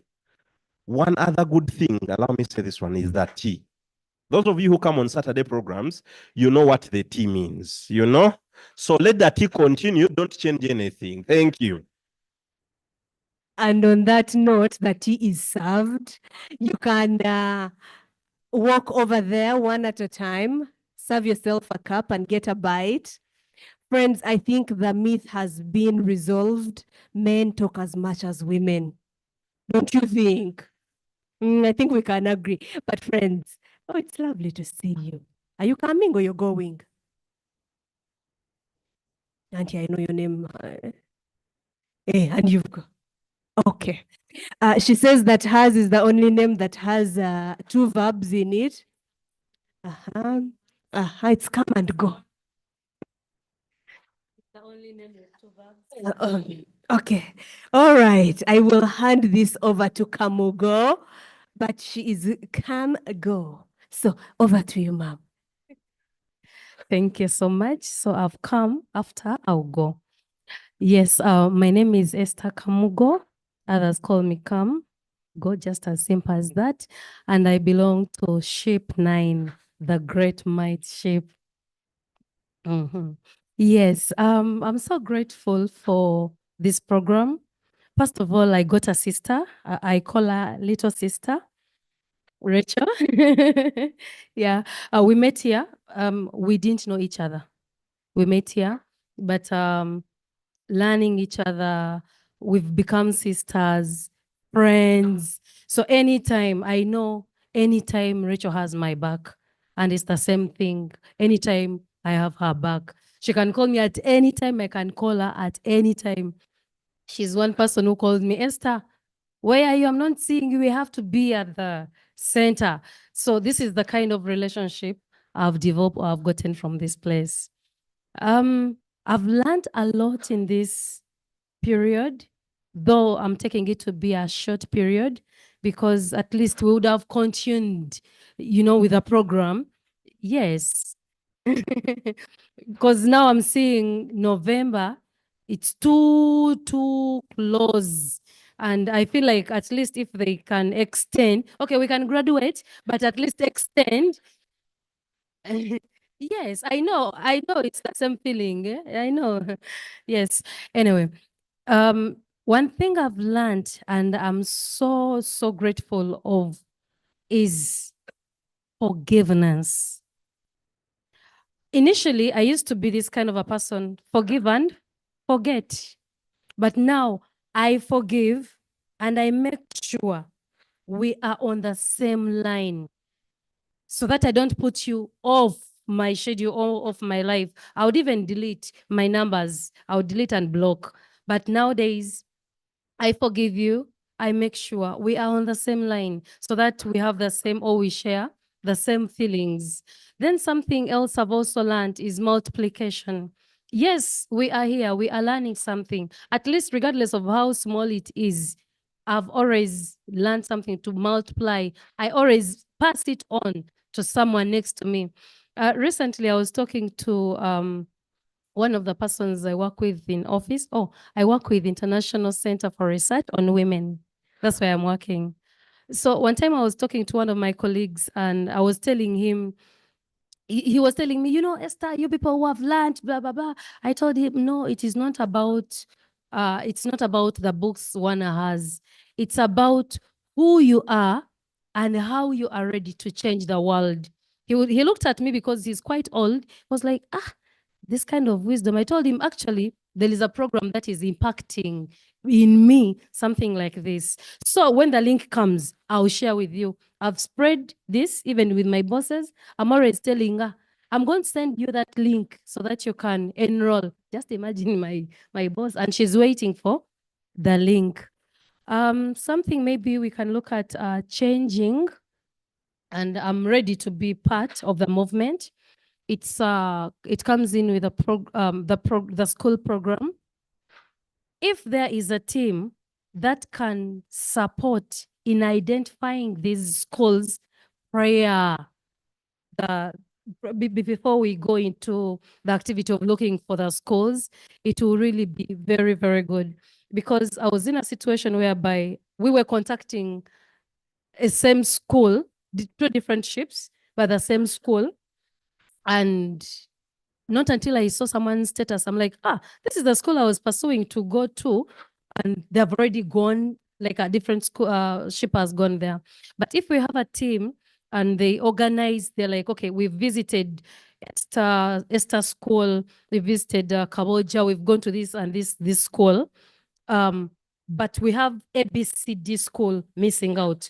We can always go in for that. If we can look into that, actually, I'm also willing and happy to be part of the team that can help in identifying and reaching out to those schools before the other time comes in. Thank you. Yeah, thank you so much, Esther. Yeah, I'm also becoming your big sister as well.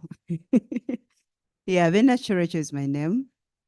Yeah, I am really very glad that I joined this team. Thank you, Shalom. Thank you, every one of you.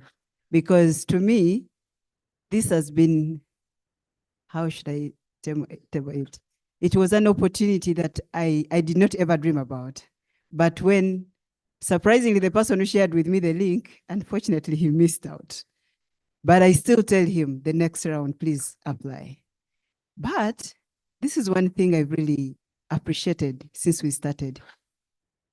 The program started at a time when I did not know something was going to happen. But this was like a center for, how should I call it? Rehabilitation? Sorry, I may be a little emotional, but bear with me. Okay, what happened at the time when I joined, I am finally appreciating one thing. That there is something more to be a leader. And being a leader It takes investment. Thank you. Yeah, being a leader is investment. Being a leader, you have a cost to pay. Being a leader, never give up. And being a leader means that not everything will be well. And being a leader is not about the position you take. Those are the key things I picked. Sorry for being emotional, but that's me. It's not because I'm angry in any way, but those are the key things I picked all through. Why? And then the other thing I also picked out throughout was keeping everything professional in all that we do. Why I say that is because at the beginning of this year, as I was joining this program, there are things I did not know there was a storm coming my way. But this environment gave me an opportunity that I had people to share with. I had people to interact with. That every session was like feeding into my life. Every session was feeding into what I was going through. In a way that when things were happening the way they were happening, I would come here and the discussion is about what I'm going through exactly. And it would even give me a solution of how to handle. Yeah, one of the things that I picked was about integrity as well. I was part of the project that I was running for the last 3 years. And this year I made 3.5 years in that particular project. There are things I kept doing as someone who has grown up knowing integrity is something that is important more than anything else. Be yourself, whether someone is watching you or not watching you. Be yourself, whether you're accountable to someone or not accountable to someone. And that is one thing that is one value that I always uphold. Take action when you need to take action, and that is it. So what happened that time? Things happened way back in 2022, and I kept querying certain things, but no one cared. And I remember at a certain time, some pressure mounted that some people decided to resign. I remember I deleted so many emails around that time because Outlook would keep filling up. But God is so faithful that certain emails remain because I would randomly delete. So during the time when we started this program, yeah, some audit came up. And I was like, I needed to make the hard decisions because I had to as a leader.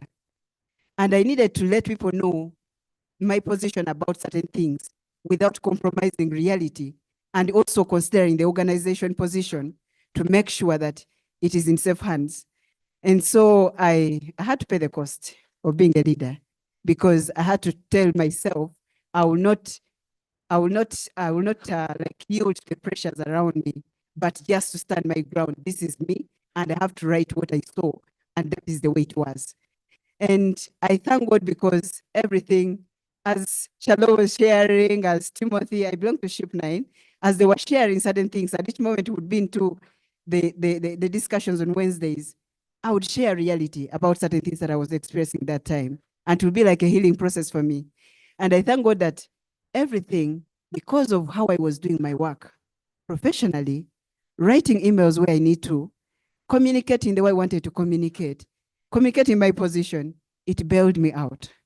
And when everything ended, when the storm ended, yeah, I thank God because there's always a reward for what you do. You don't remain the same. That's why every day when I read about integrity, every time I would read the book of Maxwell that you shared on whatever, the soft copy, I would pick certain phrases and they would speak to me right in reality, and I would appreciate what it is. That after everything happened, the people that told me, please go back home, they invited me and they were pleading, please come back and work. And then that time, God also opened more doors that right now I work with a different organization. I'm choosing not to mention the organizations because I know the people who know the organizations. They are very, very big organizations, but certain things happen in the background and no one knows what happens. So I just thank God that after the storm ended and after taking every lesson here as important, yeah, right now I have a new job. And it is even paying 3 times what I was earning earlier. And I don't say that it's because I did it, but because God did it for me. And through every one of you, And through this program, there's a lot that you are impacting me, that every day was a day to celebrate in my life. Thank you so much. And I believe there are many people that are really coming on board, because I've shared this story with them. And I was like, I had a healing center where every day I would share with people and they would tell me, it works. You will make it. Somehow you'll make it. And every time she would share, please make sure that you always say, you communicate the way you want to communicate, and make sure you are very smart at the way you communicate everything, and make clear kind of position in all things. Don't compromise your position in all things. Thank you. And on behalf of Ship 9, we want to say shukran ktir ktir. Thank you so, so much. Shall we appreciate the international Ship 9? And can we have another set of people to answer your question and your concern, Esther? There will be opportunity for us to continue. Okay, thank you, gentlemen. I am requesting that you save me the uncomfortable position of having to stop you mid-sentence and keep your answers to under 1 minute, please. We are going to, I am beginning to think that we need to organize a beach do where we go to the beach and sip pina coladas and share testimonies and talk deeply about how we have been impacted. But for now, let's keep it under 1 minute, please, because clearly many things are happening in our lives. Okay, over to you. Thank you. Good morning. Henry Onyango is my name. I'm under Ship 17. I want to be too short, but I know my testimony may help someone. One, I had issues with relationship. I was having a girlfriend whom we had a lot of challenges with. But through the mentorship, I reached out to our ambassador, Sise. Please, Sise, you can stand up for recognition. Sise? Yeah, thank you. I reached out to Sise and she really helped me out because I had a relationship with this girl and she was so much challenging to me. But through the discussions we had with Sise, I'm now mentally okay. I'm now mentally okay.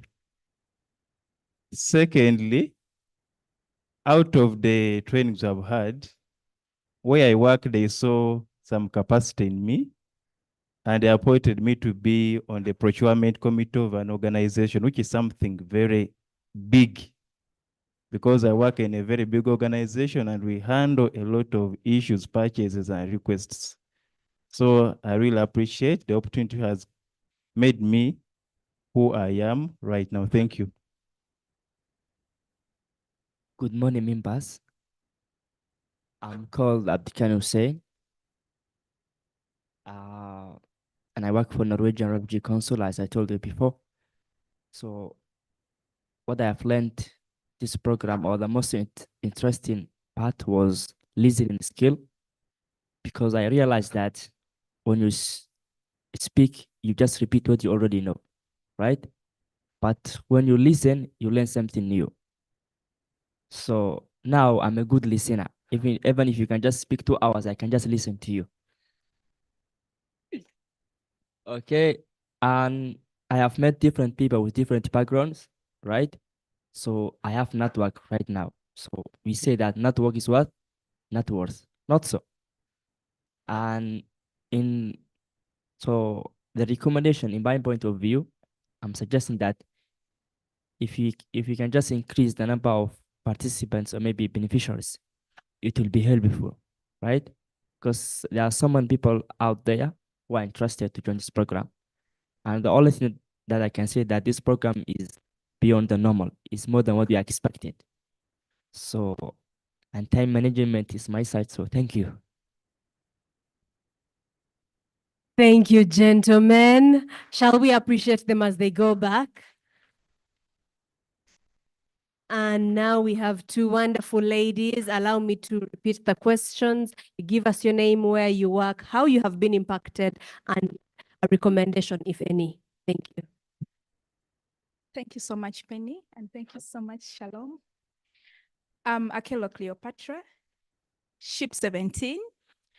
One of the things that has impacted me so much, my voice is okay. Okay, I hope this is good. Thank you. One of the things that has impacted me, I'll relate to the book, I Was Born to Lead. My story is actually next to that of Madame Shalon. I thought I wasn't born to be a leader because even in my leadership journey, I was just always appointed to be a leader. I was just appointed. So when I read the book and also the lessons that we have gone through, I've actually seen that I'm supposed to be a leader in different aspects. And one of the things that took me off was to value others. I grew up being rejected and despised. So it also grew up with me that I can't value others because I saw that I wasn't valued. And being in the business sector, I've met different people in different diversities, and I've learned to value others because we bring in different skills uniquely. And yes, I would recommend others, especially in my business communities that I'm in. People have seen the change in me, how I conduct myself, how I communicate. I'm like, oh, Cleopatra, you're so professional nowadays. Yes, so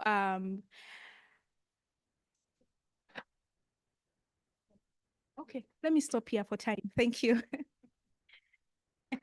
Thank you so much. I'm Beatrice from Mighty Ship 17. I'm proud to be here. This link was sent to me by one of my facilitators. By the way, I never knew that I was going to be in her ship, but surprisingly, I was there by God's grace. Two things have so far stood out for me. One was forgiveness in our transformation tables.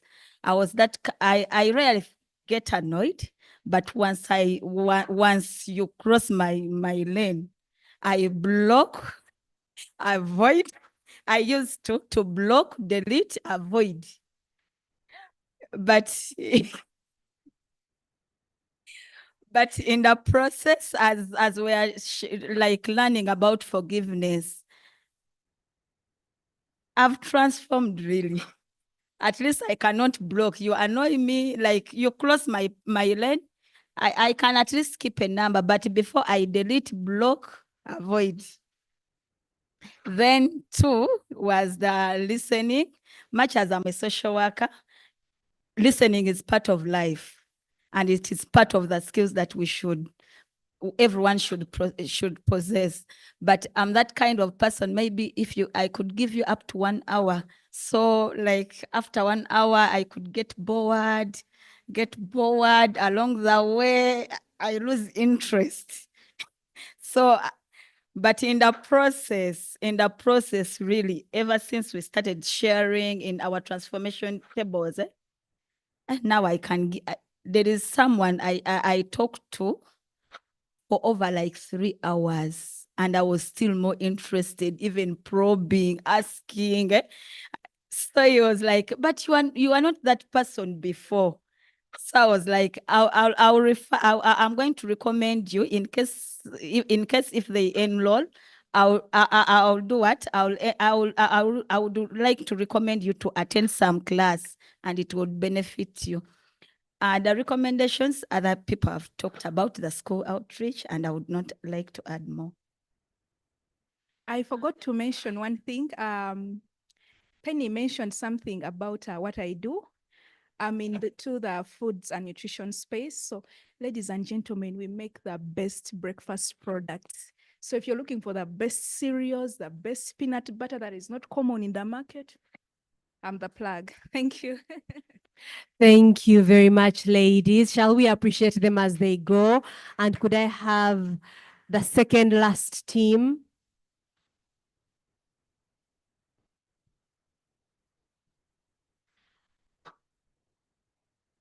Thank you, friends, for coming over. You're telling us your name, you're telling us how this program has impacted you, and giving a recommendation if you have any. You can also share with us where you do work. Thank you.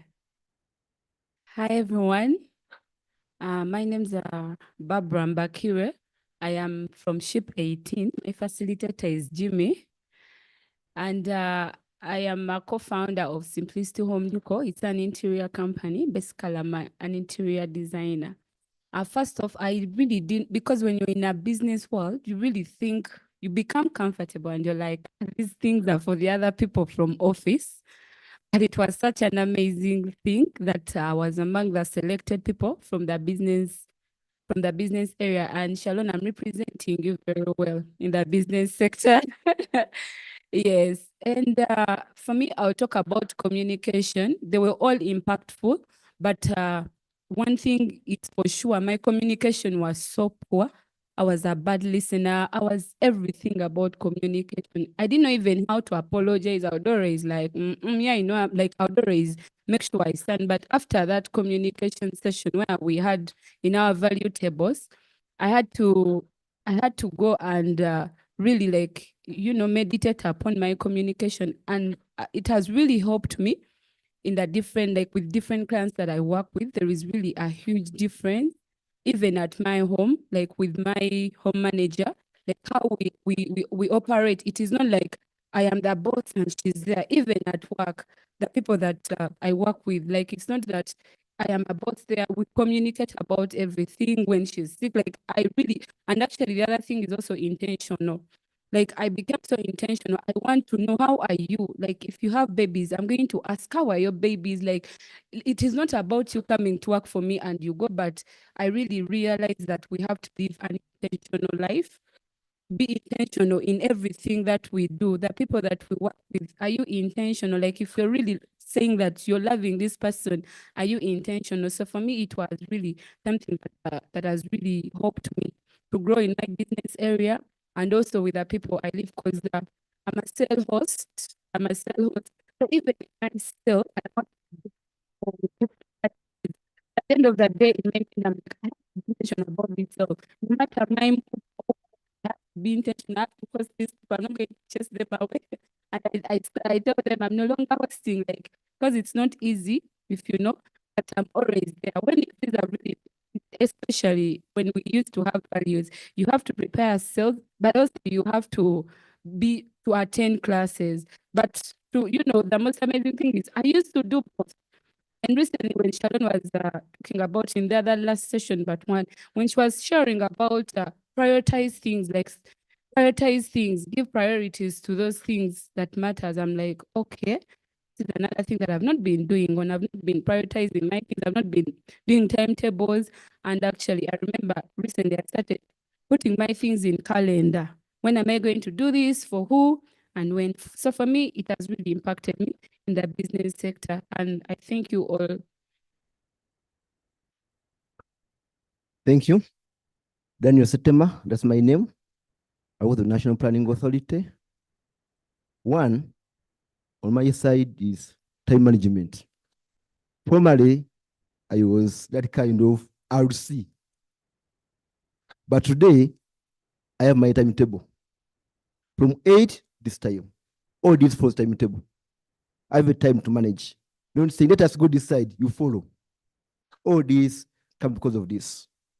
Then 2, value others.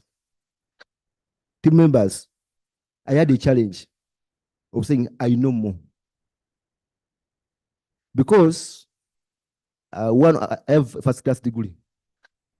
And I've been seeing people, because I know more. Then 2, another issue of value others.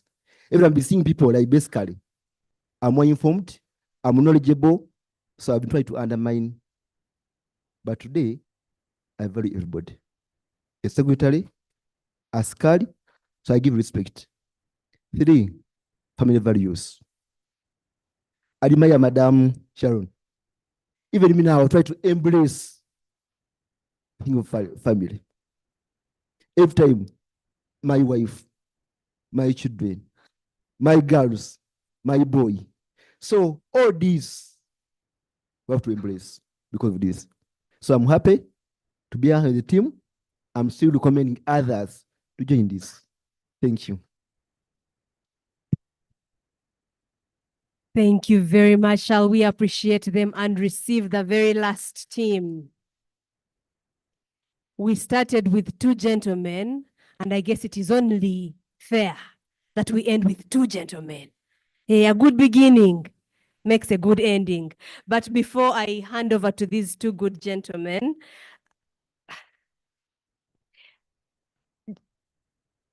I am glad to have you. Just a quick reminder, please try to keep it within a minute. You're telling us your name, where you work. You're telling us how you have been impacted by the PML program. And in case you have a suggestion on how we can make it better, share that with us as well. Thank you. Good morning, everyone. My name is Ismail Hussein. I lead an organization called AIDA Refugee Initiative, a human rights organization that advocates for refugees.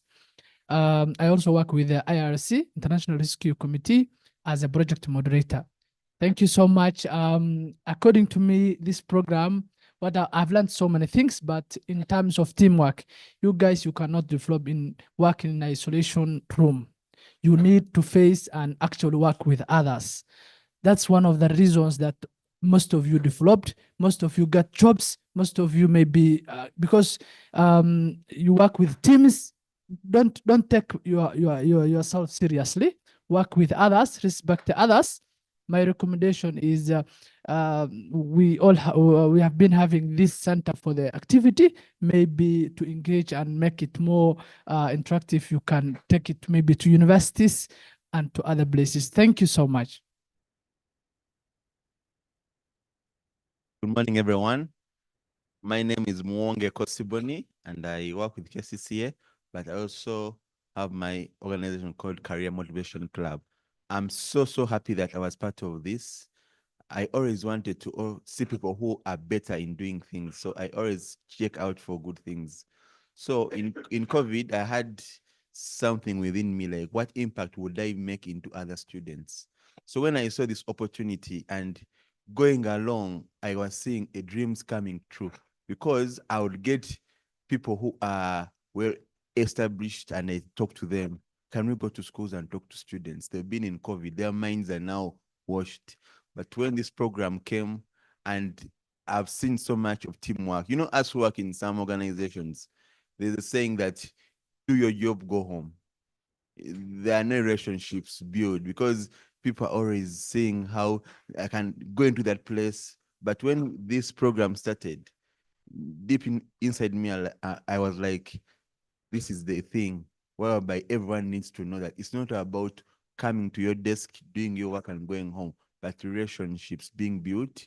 And also, when you become a better person, you make other people better. So when we went for the school outreach, I think my group, we worked together, teamwork.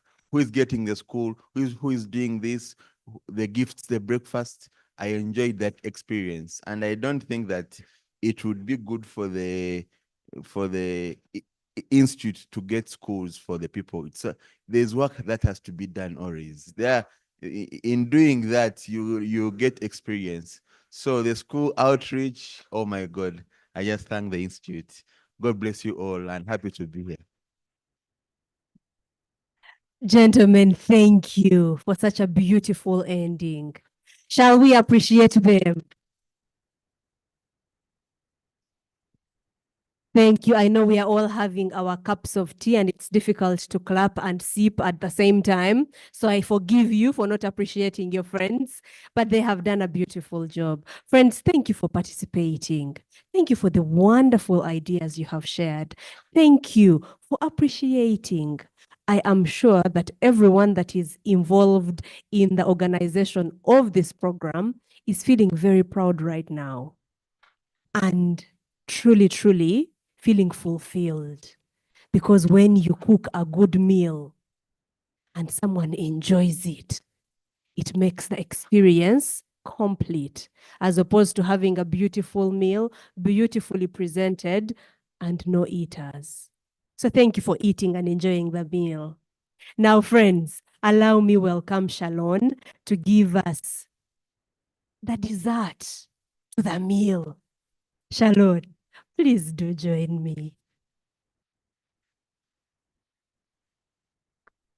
And I am going to ask to be excused so she can enjoy. Hello, friends. You are going to stand up. You are going to stand up.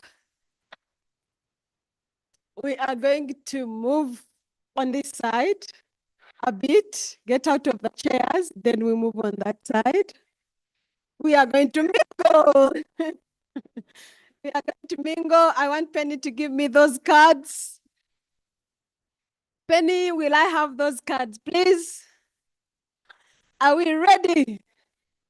I'm going to leave the microphone here so that we use about 5 minutes and then we'll come back.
My name is Charlotte Mugabe.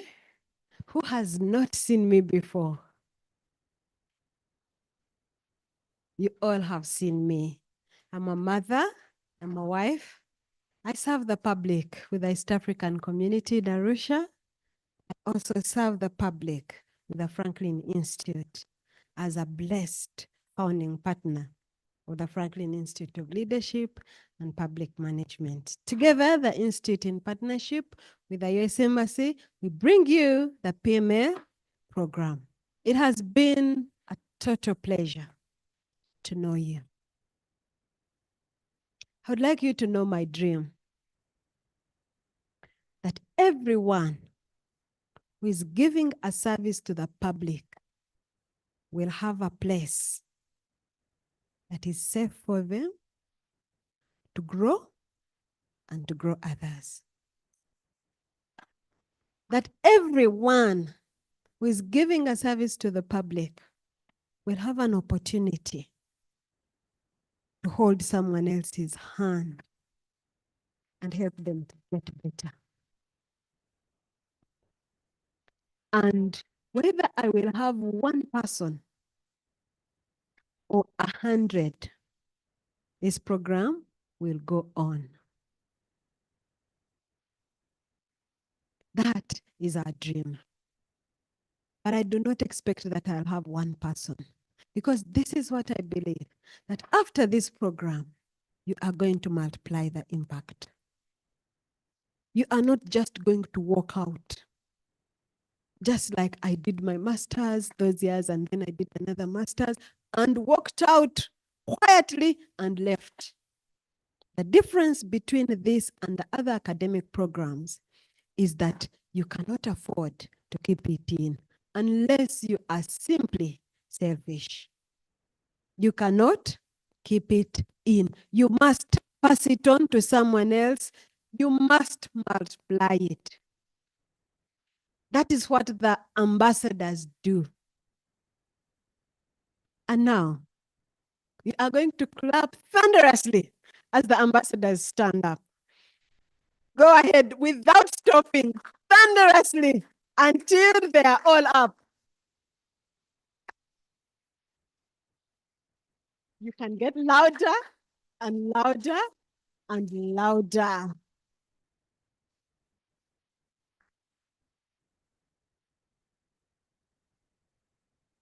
Thank you. Thank you. Friends, keep standing. Do you know how proud you make me?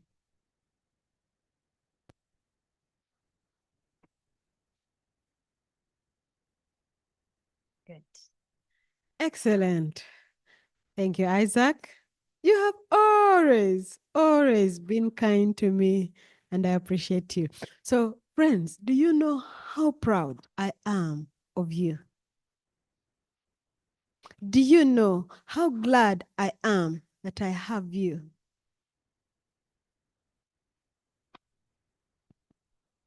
And this is my commitment to you, that I will walk the journey with you. Together, we will spread this. If you feel that this is a mission that you want to be part of, nurturing selfless and competent leaders in our country, you, dear friends, are welcome to our vision. And so the Franklin ambassadors are such a special lot, very dear to my heart. It matters to me, friends, that you are there. And I am grateful that you serve me and you serve Uganda. But more so, that you're interested in your own growth. Please sit. Therefore, today, my friends, as we come to the end of our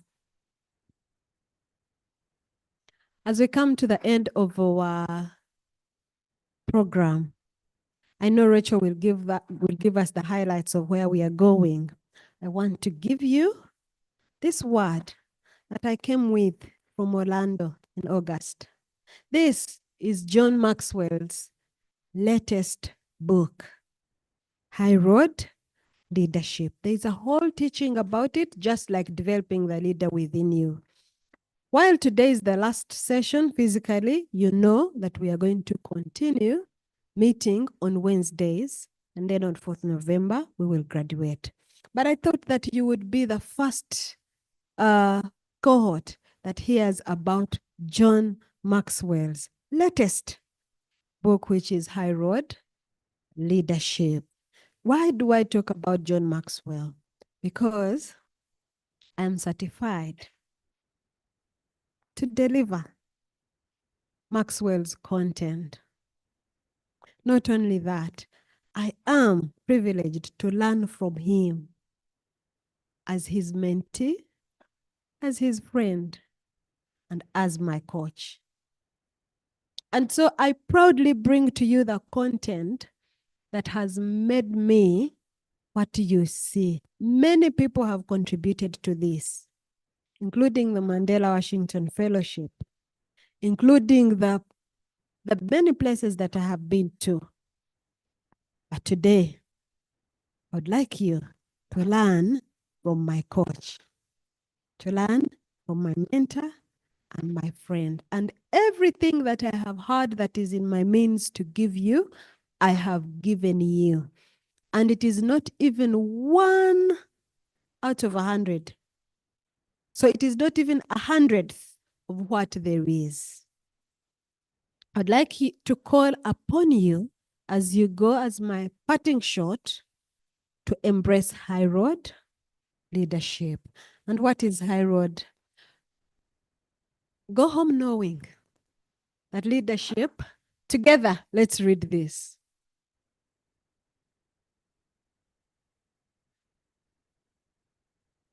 That's it. It is influence, nothing more and nothing less. And that is what we've been talking about in developing the leader within you. Because the concepts of leadership was the definition of leadership, and it is influence.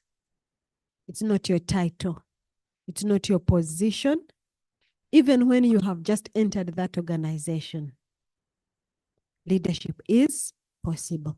And only those that deliberately influence those around them positively are the ones who are going to scale the heights that we do, that we talk about.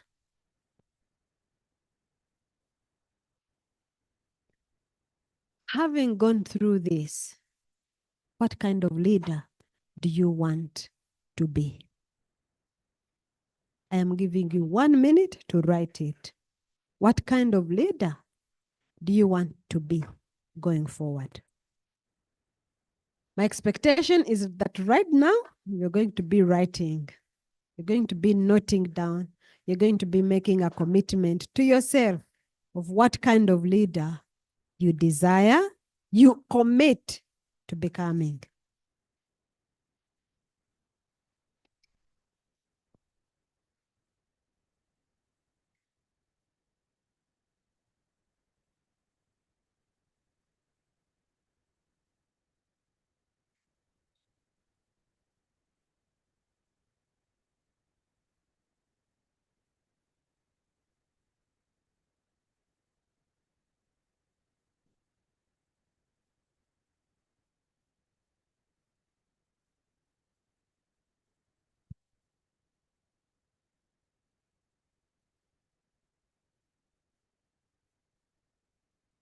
The 1 minute is certainly not enough for you, but it is a question I would like you to ponder about as we come to the close of our program. What kind of leader are you going to be? As for me, as for Shalon, I shall be selfless.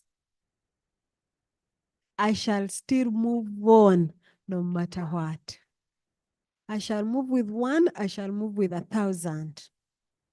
I shall move with millions. I shall move with a little, I shall move with a mighty. That is a choice I have made. And knowing what intentional living is, it is a choice that we each have to make. So that's the book. It is available in the bookshops and on both online and physical bookshops. You'll do yourself a favor to to read it. And if you're very, very close to me, I will lend you a copy that John gave me so that you can read it and return it to me. This one is not a first come, first served thing. There is a litmus test to it. And that test is with me because I have this copy, and I would be glad to share it with that person who will pass my test, but you have to return it back to me. So we have three kinds of leadership: low road leadership, middle road leadership, high road leadership. What would low road leadership, middle road leadership, and high road leadership stand for? Let me just say, low road leaders, they are giving,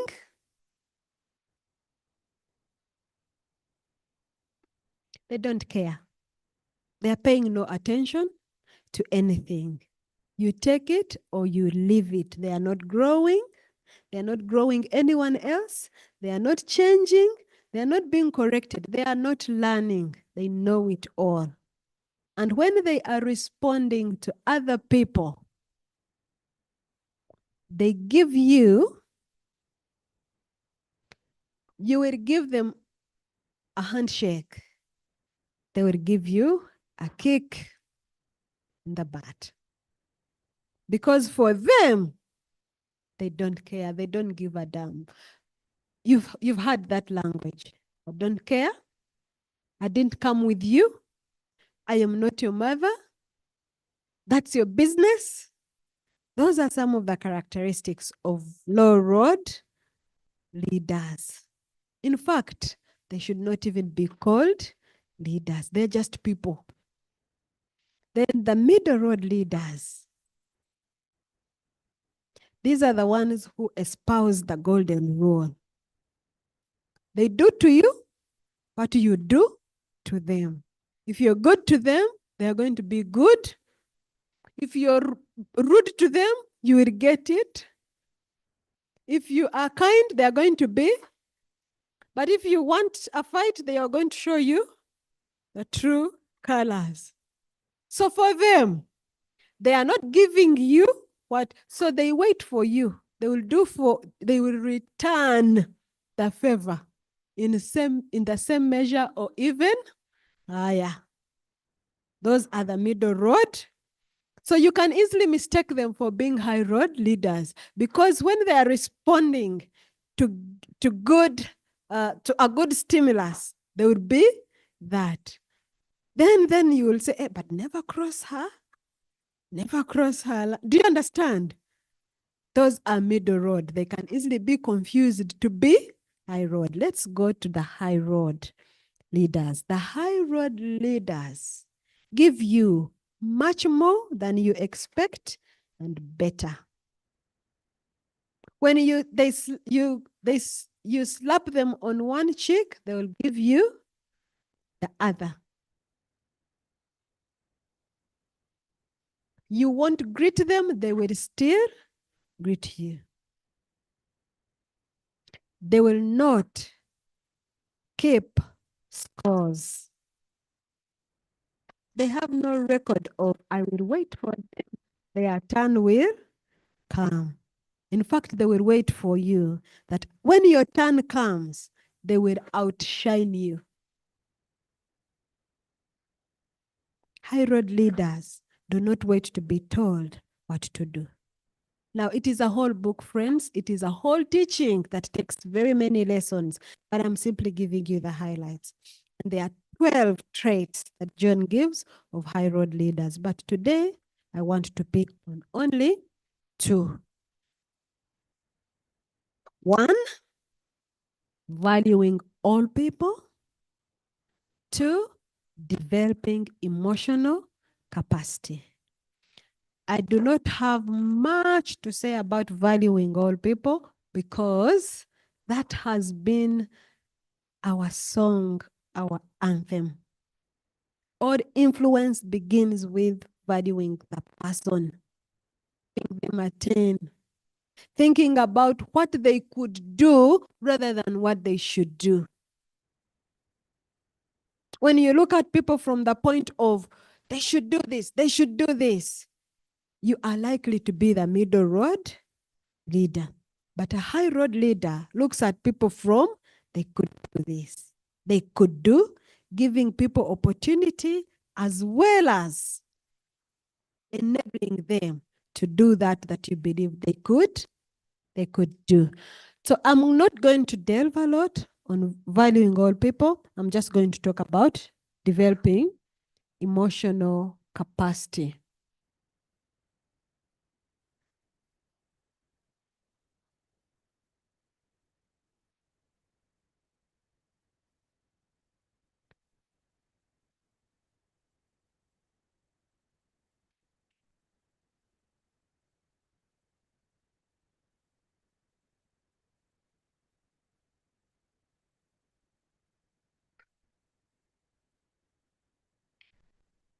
All right.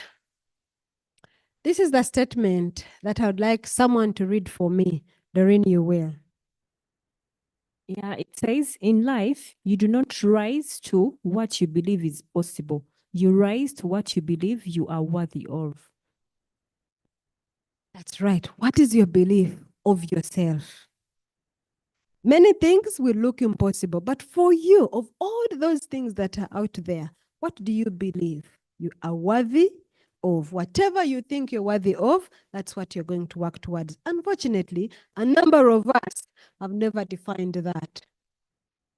We move randomly. Life just happens to us. We've never thought about, what am I worthy of?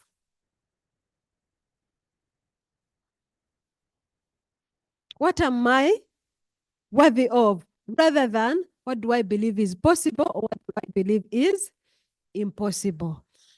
And so it will take you a change of heart to get what you are worthy of if you've not started on that journey.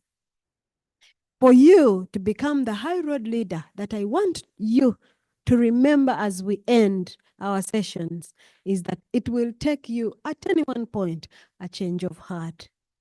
It may be currently, it may be previous situations, but whatever it is, there will always be a call for you, for a high road leader, to change the heart.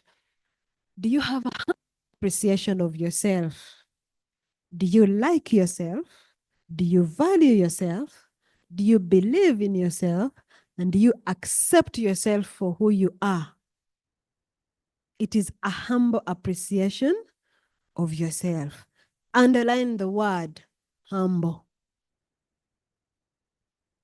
Not believing that you are better than others, but also not thinking that for you, you're down there. None of us is down there. None of us is high up there. We are all here. All of us, no matter our rank. Remember, leadership is not a position. It is not a title. It is influence. And each of us is capable of that if we purpose to do it.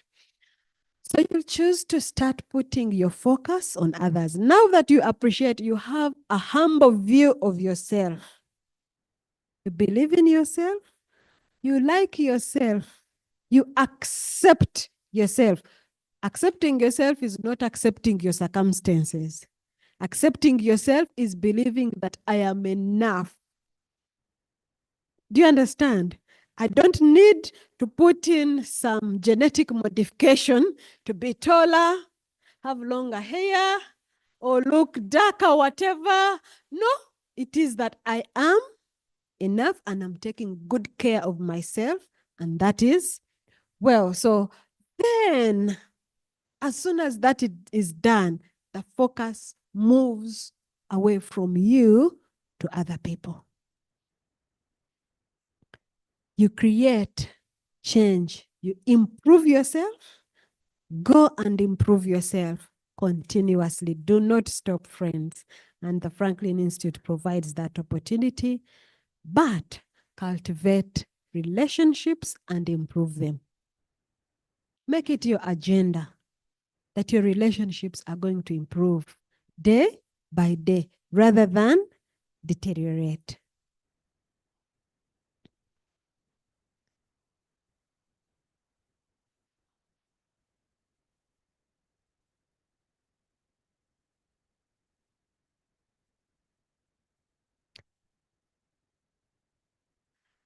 Do you see the transition? It is you, the view you have of yourself. Then it is your commitment to cultivate the right relationships because you value the people.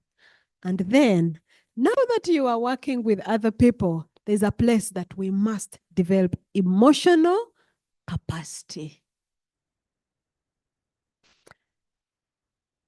Emotional capacity will pay you handsomely because there is not going to be a time when you lack in the things that will destroy you, in the things that will demotivate you, in the things that will cause you. You'll be in that mood, in that season when you feel like nothing makes sense or even moves you. Emotional capacity means I would like you to develop the capacity of dusting yourself and please see me dusting myself and moving on after that fall, and do that every day. Dust yourself, and when everyone around you is against you, dust yourself, and when the business you invested in collapses, dust yourself, and when the person you trusted most betrays you, dust yourself, and when a promise is broken and trust is broken, dust yourself, and when you get a retake in your master's, at your PhD, whatever, dust yourself, and when you lose the job, dust yourself, and build your emotional capacity. Refuse to be a victim. Control your emotions. There's this whole thing of they have to know how I am feeling. May the only thing they know about you, may the only feeling they get to know about you is that you care. Let them know everything else, but the feeling that I would want you to give them in excess should be that you care, that you value them, and that you care no matter what. Keeping short accounts is to say, you know, when you keep accounts of grudges, accounts of things that go, build your emotional capacity by keeping short accounts. That is taking into consideration that you're going to be slightly affected. It could even be hugely affected, but ensure that you keep it short. Don't escalate it. Don't give it more value than it deserves. And put others' opinions in your perspective because you do not always know it all. Go and build your emotional capacity. When you feel offended, ask yourself, what could they be feeling? The way I see it may not necessarily be the fact. It is just my perspective.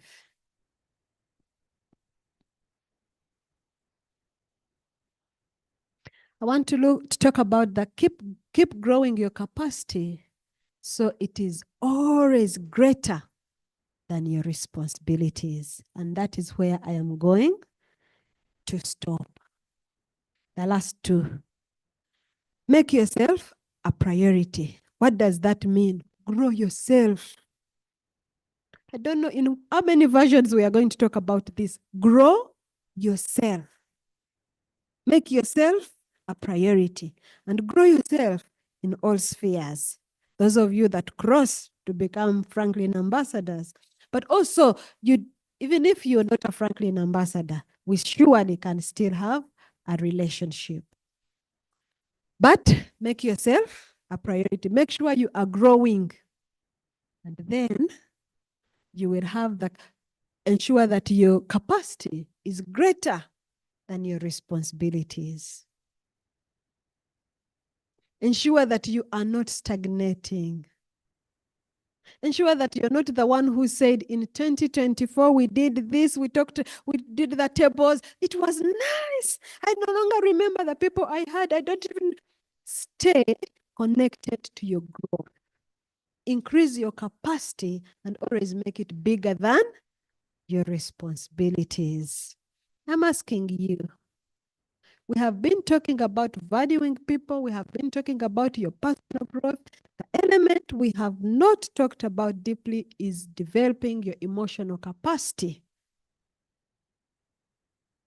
to move on, because your emotions are likely to propel you or they are likely to break you. I'm going to give you opportunity after here.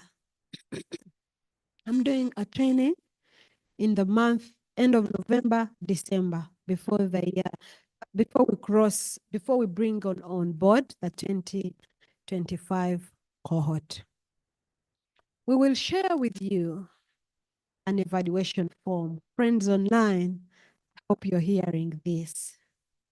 We would like to not randomly ask you, do you want to do this? Do you want to engage with us? We would like you to think through the form we are going to send, first to evaluate the program like we did, but secondly, for us to be able to tell how you would like to engage with us going forward. And when we do that, promise me that we are not going to be begging. Friends, we only have 20 people who have given their reviews. Friends, we only have 10. Make sure that you do it and get it out of the way. If you are interested in your own growth and the growth of the people around you and the transformation of our nation, do that for us. But we are looking forward to working with you. I am looking forward to receiving you as ambassadors. I am looking forward to coming to your organizations. Do you realize how much we would impact if all the 500 applications were taken? Now, because the resources for PML cannot sustain that, our plan is that our ambassadors will now take us to the organizations where they work. Because we cannot have the entire organization come to the center, come to PML. But we can come to the organization. And so if that is something you'd like to happen, you will indicate it in the form, in the evaluation form that we are going to send. We will read each of them and we will respond to each of them appropriately. I'd like to see, by show of hands, who would like to continue your relationship with the Franklin Institute? And I'm not surprised. Thank you, friends. Thank you. Why am I not surprised? It is day last and you're here. It is day last and you are here. One person has never been able to create any change to talk about. All great things are done by great people, great meaning, multitudes.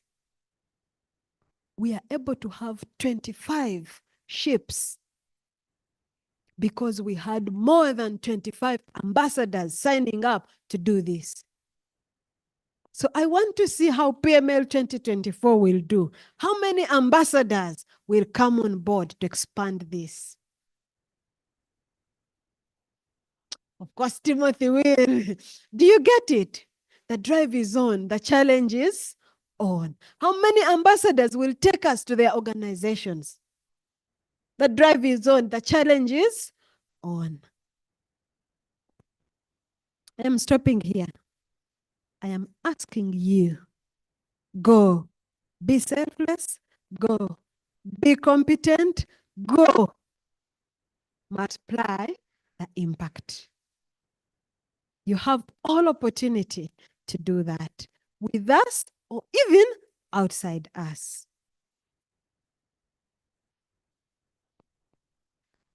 I'll say it has been a total pleasure to meet you, to know you, and to be present today at our very last physical session.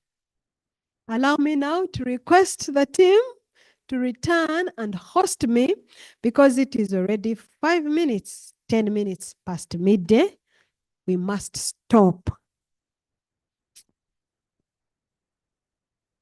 Penny, what next from here?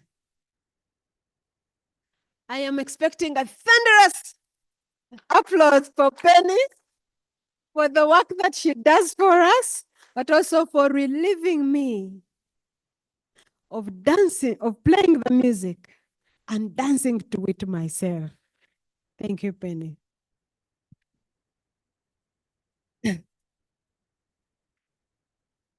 Friends, I promised you dessert. How many of us have enjoyed that? It's been, she was supposed to give us dessert and she decided to give us the main course afresh.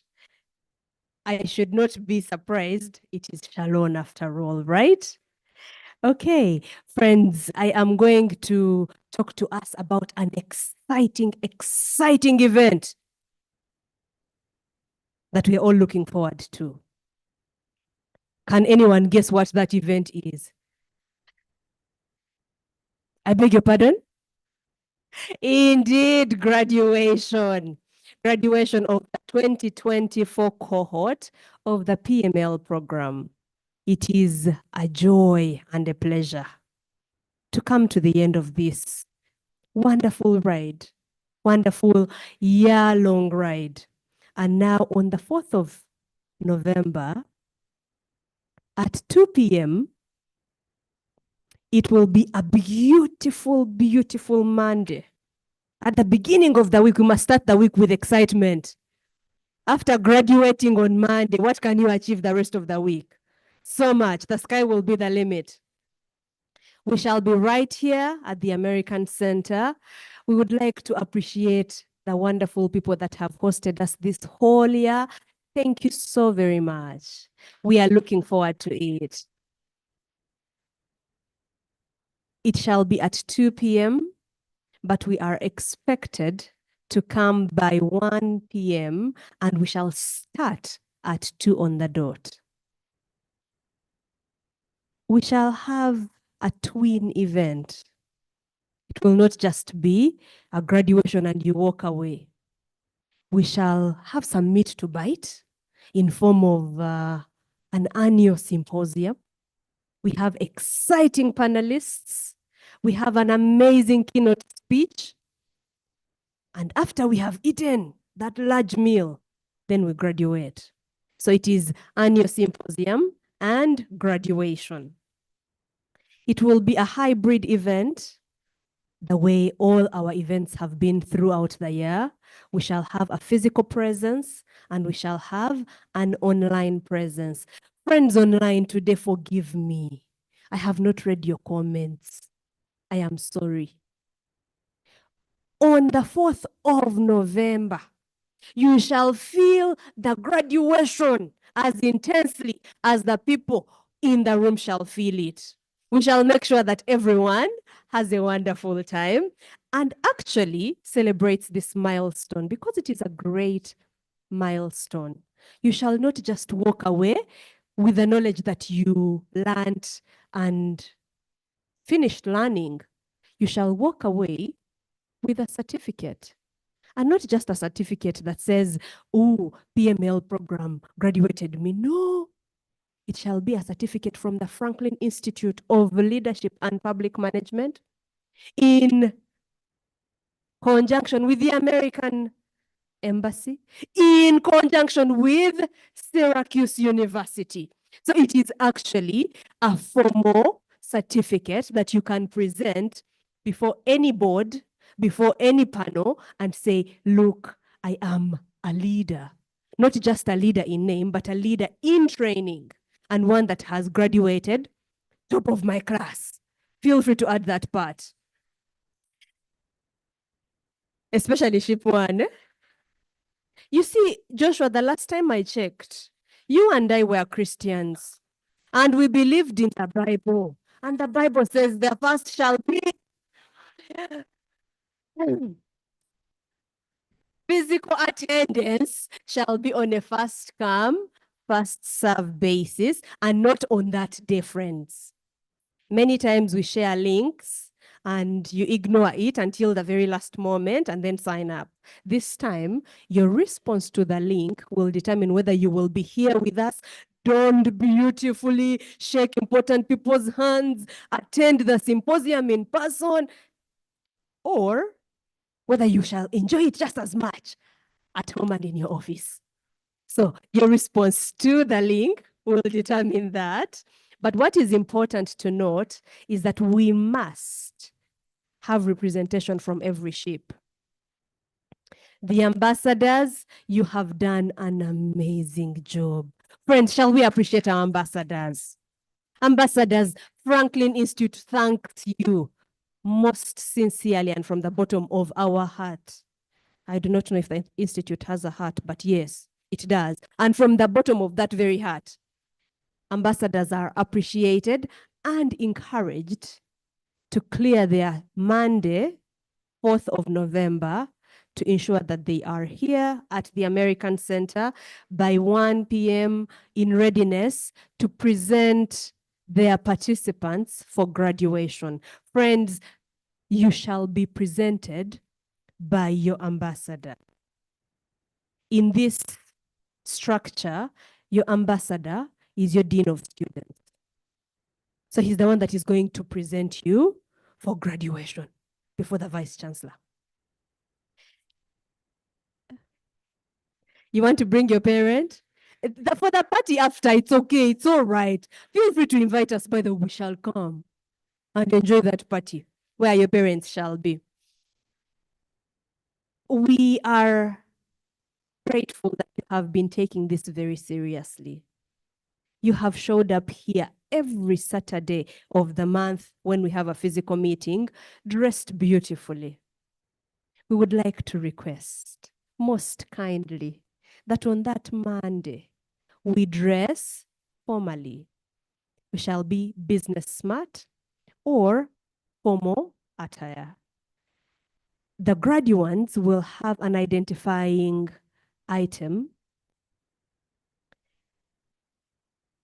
that will make them stand out from the rest of the guests. We shall not only be graduates. So now to make sure that you stand out and they say, oh, that's the one whose name is in the book. We shall give you an item that identifies you. It would be wonderful if your ambassador gets here before and we give the ambassador those items and they will don you. We shall have beautiful photo moments. Friends, as you're coming here, and friends online, those of us that have come here before, you know very well that when you're coming into the building, you need an ID. Please remember to carry it.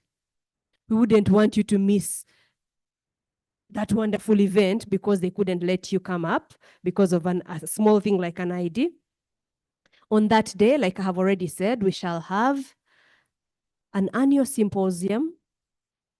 We shall have our graduation, and we shall crown it all up with a sumptuous meal, a wonderful cocktail where we shall network and get to know each other even more and celebrate this milestone that we have achieved. After we have graduated you, we shall then ask you the wonderful question that Shalon talked about. Would you like to pass this on to someone else? Would you like to stay in touch with us? How would you like to contribute? We shall share a link. Please watch your inboxes. And in that link, you shall express your interest in being onboarded as a Franklin ambassador. How I pray that we shall all say yes to the call. How I pray that we shall all say, I would like to multiply the impact that I have experienced. After you have responded to that call, we shall invite you and then take you through how to be a Franklin ambassador. There are many ways in which you can support, many ways in which you can participate, and those shall be shared with you after you have responded and said, yes, here I am, send me. Now, friends, I would like to invite our one and only, the beautiful, the wonderful Michelle, to say a word or two. Please allow. I am requesting most kindly that you allow me invite Michelle to say a word to us, and then we shall have Shalon commission us and say bye-bye to us with a few closing remarks. Michelle.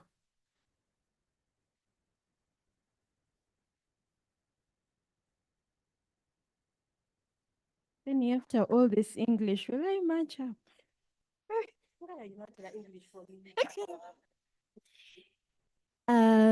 My heart is racing at 100 degrees per square meter. However, thank you so much, 2024 cohort, for being such a wonderful team. It's been an honor having you guys. I'm trying to look for Penny's words and grammar, but it's not coming. So, as one of the facilitators who was in 2023 last year, I found it a very humbling and wonderful experience to really serve with you guys. And a moment and an opportunity for growth. Thank you so much, Shalon. I wish I would kneel, but I'm in white. Sorry, I cannot. Yes. On behalf of the ambassadors and the 2024 cohorts and everyone at Franklin Institute, we are here to present giraffe presents, black and white, to Shalon. Hey, we love you. You don't know, but we love you. This is, people, please, first sing happy birthday for Shalon.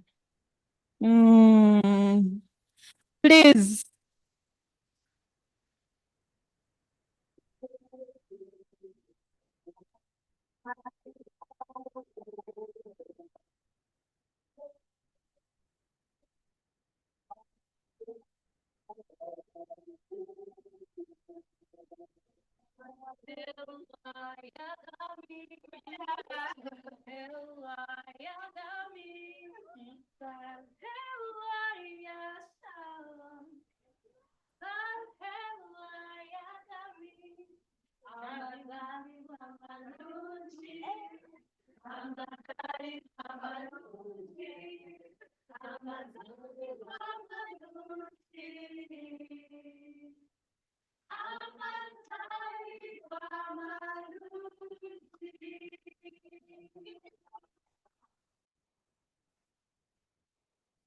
Thank you. People have beautiful voices. Shalon, don't hurry. Relax. Relax. Shalon is not only a mentor, Shalon is a big sister, Shalon is a mom, Shalon is a friend. Recently, I traveled somewhere, and on my last day, I was packing, I was confused. What am I taking? Then Shalon sends me a message. Do you need pocket money? How do you say no? Oh, I said yes. But then the pocket money came, I was already the other side. I could not withdraw. She told me, you'll use when you come back. Indeed, I used it when I came back. So Shalon, this is with a lot of love. Now you can stand up. Please, the rule of this gift is don't open it until you reach home. If you open it, Shalom, we shall receive it back. All right. God bless. Thank you, friend.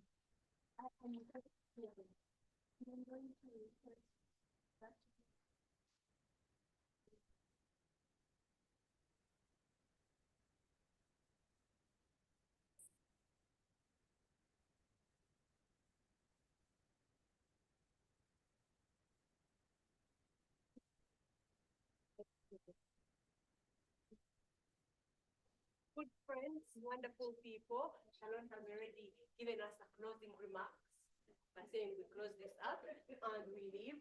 Could we take a picture and we leave?